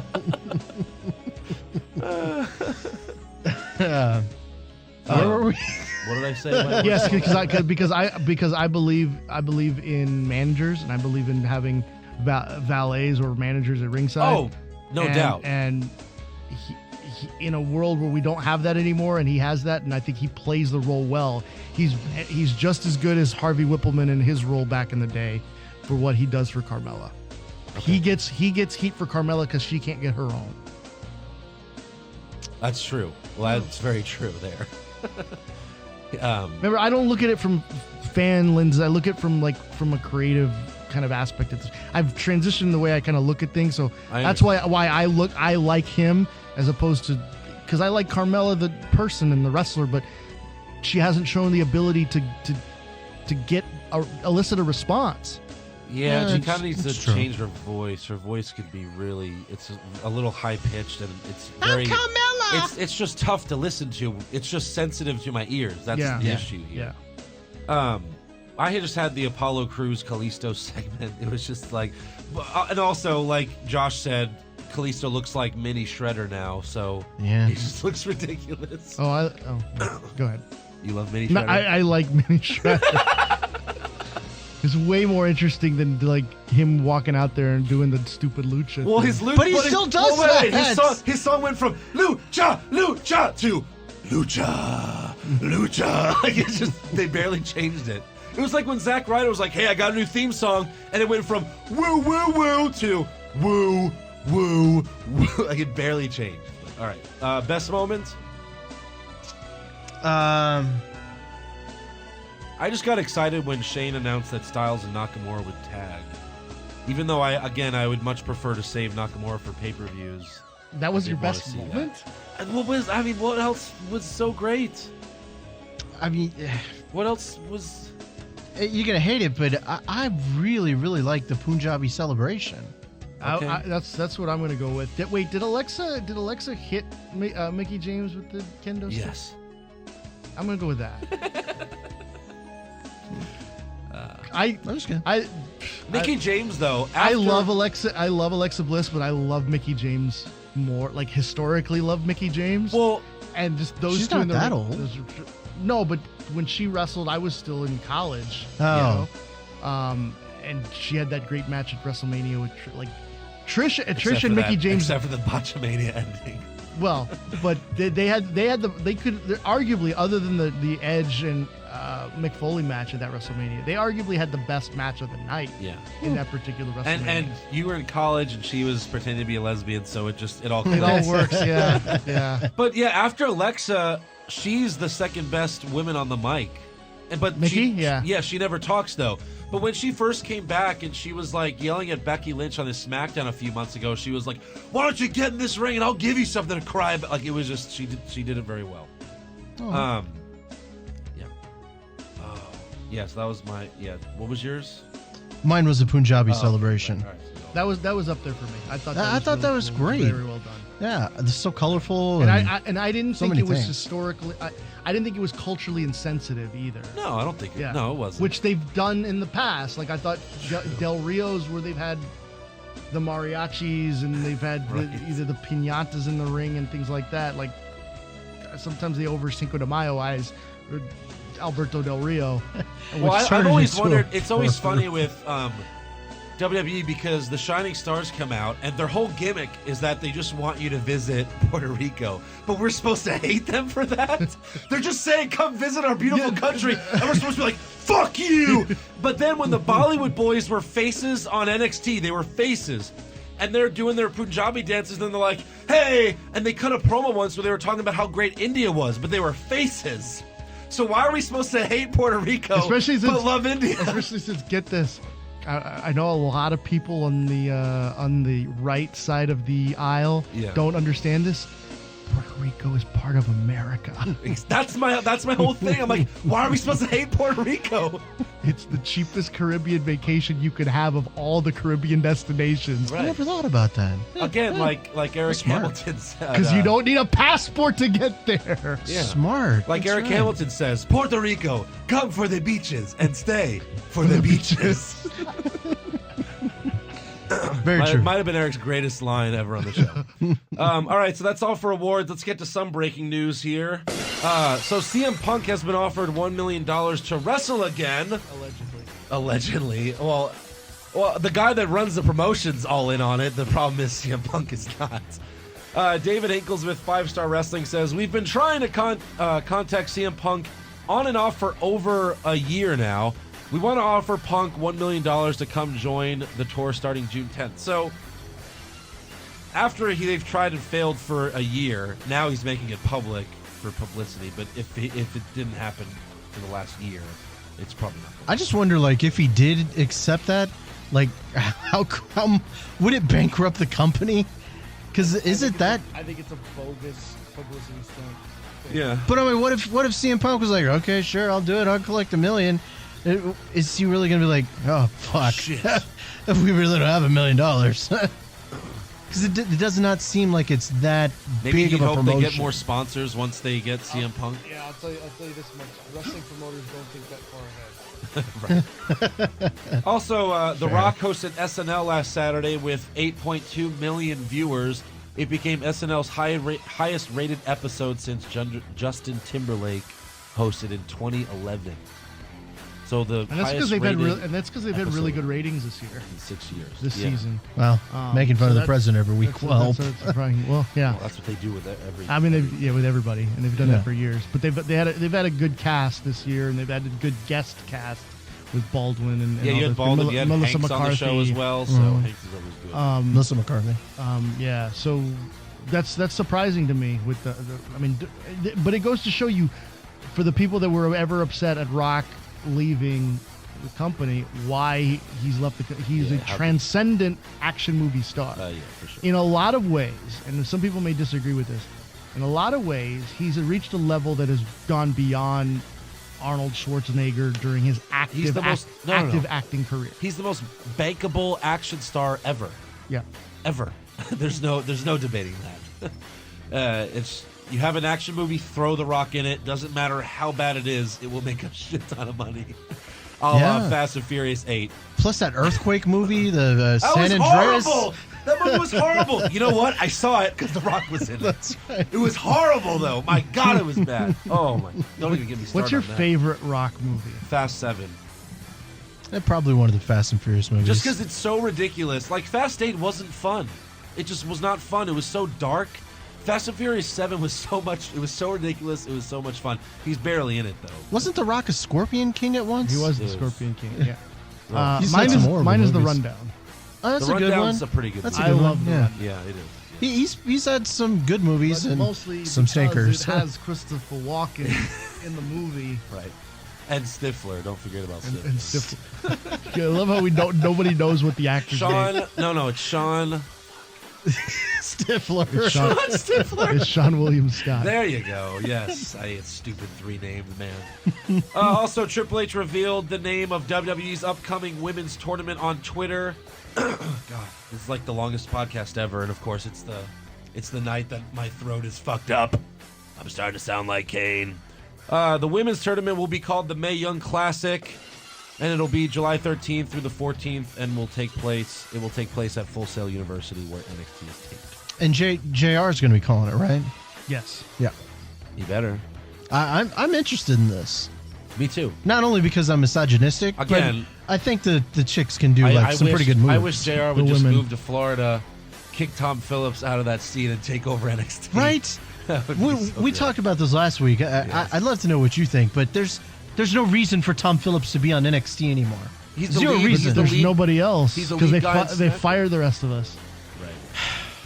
Well, by the way, He's also the lead guy on SmackDown because Mauro Ranallo quit. So well, you like, also need there was no contingency plan Yeah, in place. They like the company went to a situation, and I don't fault them for doing it, where they had Cole on Raw, and Cole wasn't ready to step aside just yet. Although my belief always was that Mauro after this WrestleMania, the one that just passed, would have taken over Raw, and Phillips would have taken over SmackDown, and Cole goes bye-bye.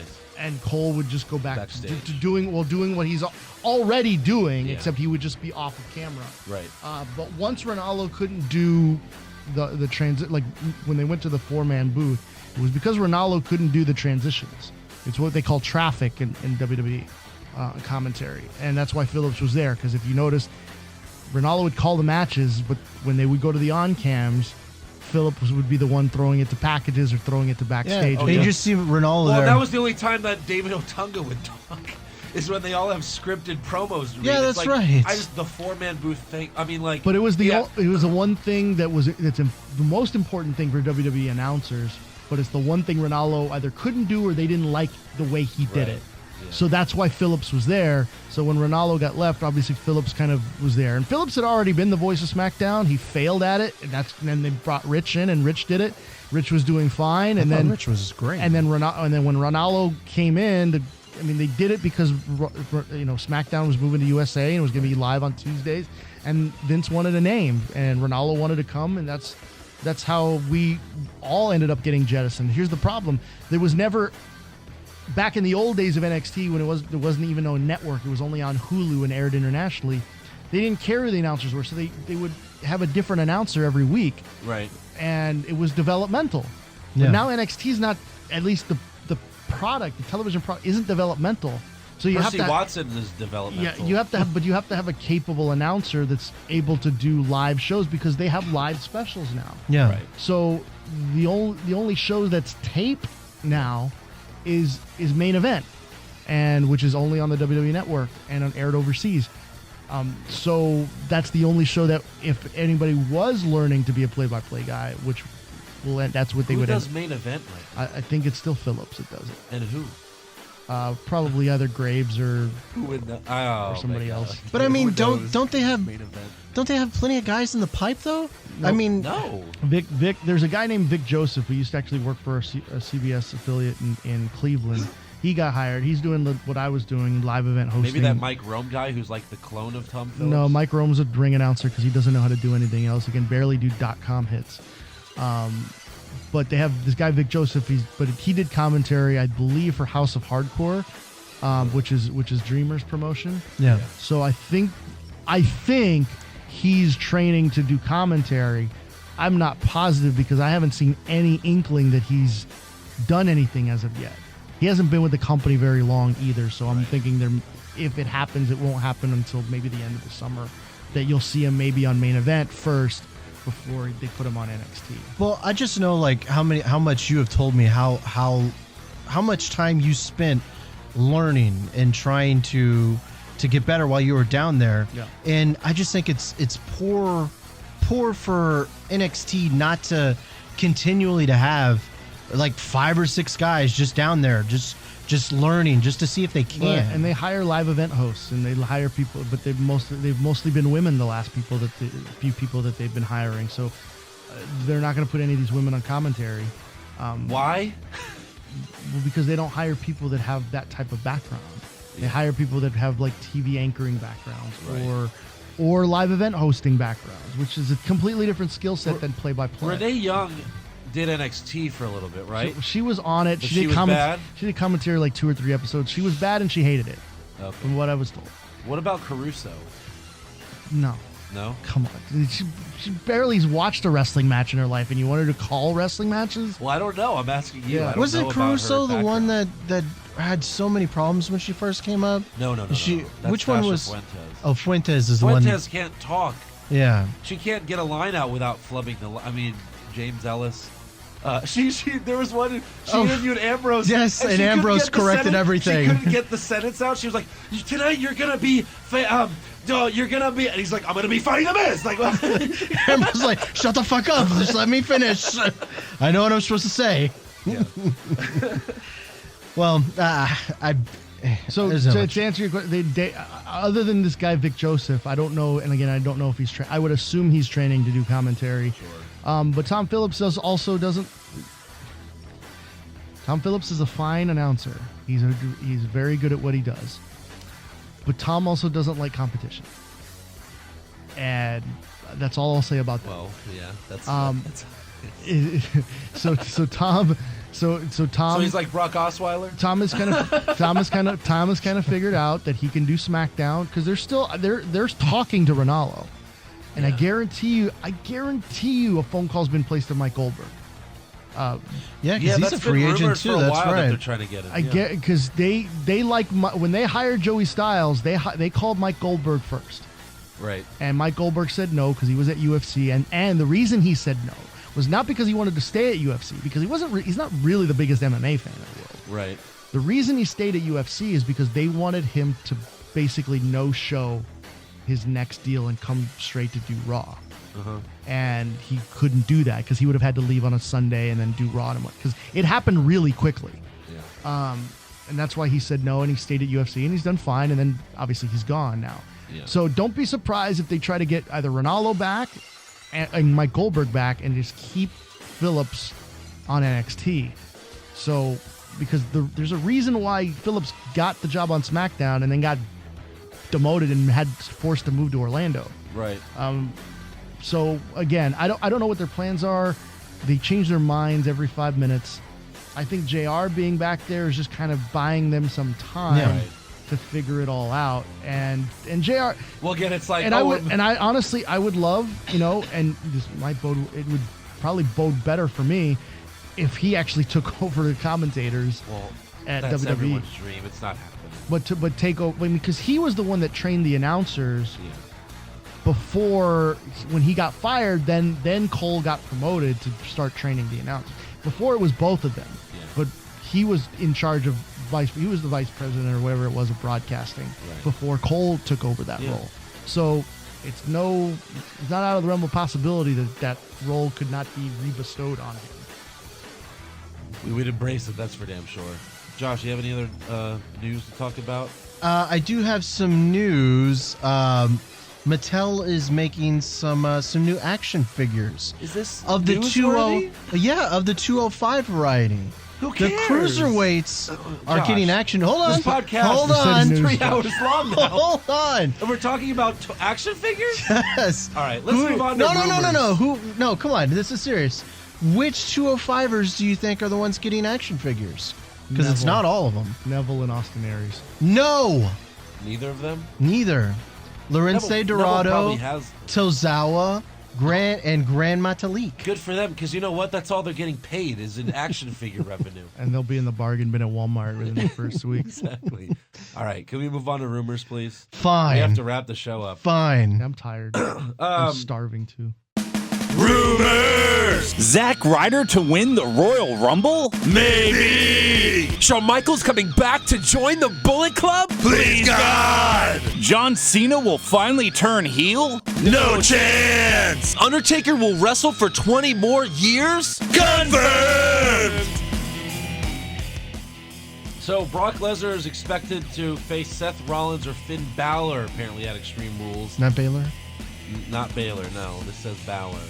I originally thought it'd be Reigns, but I guess they're saving that for WrestleMania, which If I see another main event with Roman Reigns in the main event at WrestleMania, I'm going to puke. Well, let's say things happen in threes. I mean, it's 3 years. It's been three. Oh, shit. Oh, shit.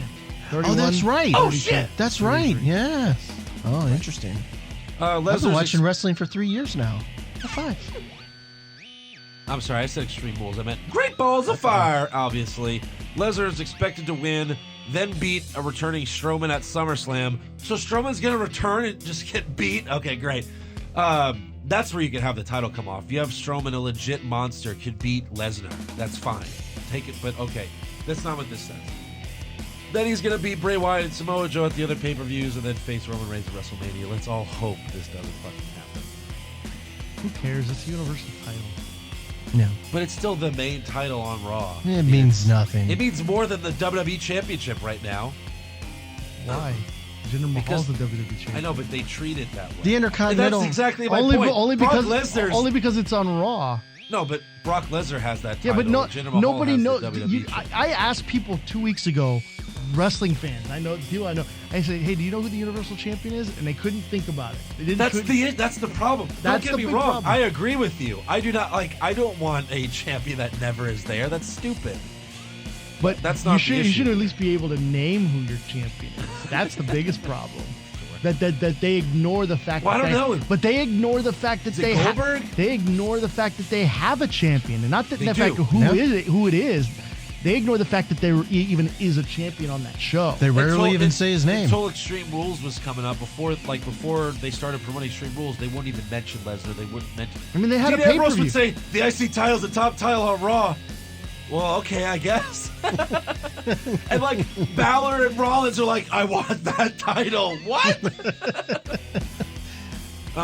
Sigh. We already talked about the Money in the Bank match for rumors, so that's all I got. Anything of substance. It better not be something like action figures. No. Well, that was news. Yeah, exactly. All right, we're actually going to wrap up the podcast because it's gone way over. Hold on. This is like WrestleMania. There were so many good polls to take on WWE.com. Well, we'll get to those on the NXT podcast. They won't be there by then. You could write them down, okay? I won't write them down. Then that's fine. We'll move on. Look, we also had to skip fan questions. I apologize. Just send in your questions next week, and we'll be sure to answer them. Until then, make sure you subscribe to our podcast on iTunes and give us a 5-star review. If you don't have an iPhone, I'll at least do that. I'll read the 5-star reviews real quick. Oh, I see. Well, what? This is all about promotion, right? Yeah, that's fine. Joe H., best in the world. Thanks for making this podcast the only podcast I listen to. You guys speak from the heart. Keep up the good work and being phenomenal. Also, can Drunk Flair wish me a happy birthday? Well, he's not here tonight, so maybe next time. There you go. Don't do it. Nope. Besecker26, this podcast is great. I don't even watch Raw or SmackDown anymore. I just listen to the podcast to stay informed. These guys are very funny and have great views on the industry. I hope they read this since I have a trivia question for them. How many victories did Undertaker have at Mania versus Heel Taker? Oh, Face Taker versus Heel Taker. All right. Yeah, it's mostly been, I don't know. I don't know the answer to that. 16. No, that's not right. Well, someone did a 1-star review saying misogyny at its worst. Josh must have been on that episode. Ouch. And I love women. I love all types of women. Someone replied to the. I love Nia Jax. Someone replied to that review with their own 5-star review. Dancing Gopher, misogyny at its best. This podcast is a play-by-play recap of WB with a healthy dose of misogyny and zero racism. Also, stop using the word misogyny if you don't know what it means. These guys love and respect women. We do. We've never even watched the page videos. All 10 of them. This next review is from Joe Goroxy. Funny and informative. Met you guys at Comic Palooza last week, and I have to say, you have a new fan. Funny, informative commentary that feels like you are tapping into my mind. Awesome. Aww. Thanks for those 5-star That's a very reviews. sweet review. And like I said, if you don't have an iPhone, you can listen to us on the Podbean app. Watch the show at youtube.com/What's Wrong With Wrestling. Check out our website, what'swrongwithwrestling.com. Like us on Facebook. Follow us on Twitter and Instagram at Wrong Wrestling. You can also follow me on Twitter at Andrew Pisano. Josh, tell them where they can follow you. I'm at hold on. Come on. Mr. Come on, Joshua. Dasha. Mr. Joshua. Bam. Alex. Follow me at Alex Barrio on Twitter, and then for those that don't know, I do commentary for Inspire Pro Wrestling in Austin. So if you could follow us on Twitter, it's at Inspire Pro Res, WRES, or you can of course go to inspireprowrestling.com for all the How often do you go do that? We usually do a show once a month, but I haven't gone the last couple of shows. We actually have a show this Sunday, so folks can check out the info on that. Hey, well, if you ever need a co-host, I'm right here, buddy. We're good. Eamon Payton does a phenomenal job. Just saying, I'm right here. You never also, know. Shut up, Josh. Make sure you head to ProWrestlingTees.com/What's Wrong with Wrestling to check out our t-shirts, only $19.99. And you can also donate to the show at Patreon.com/What's Wrong with Wrestling.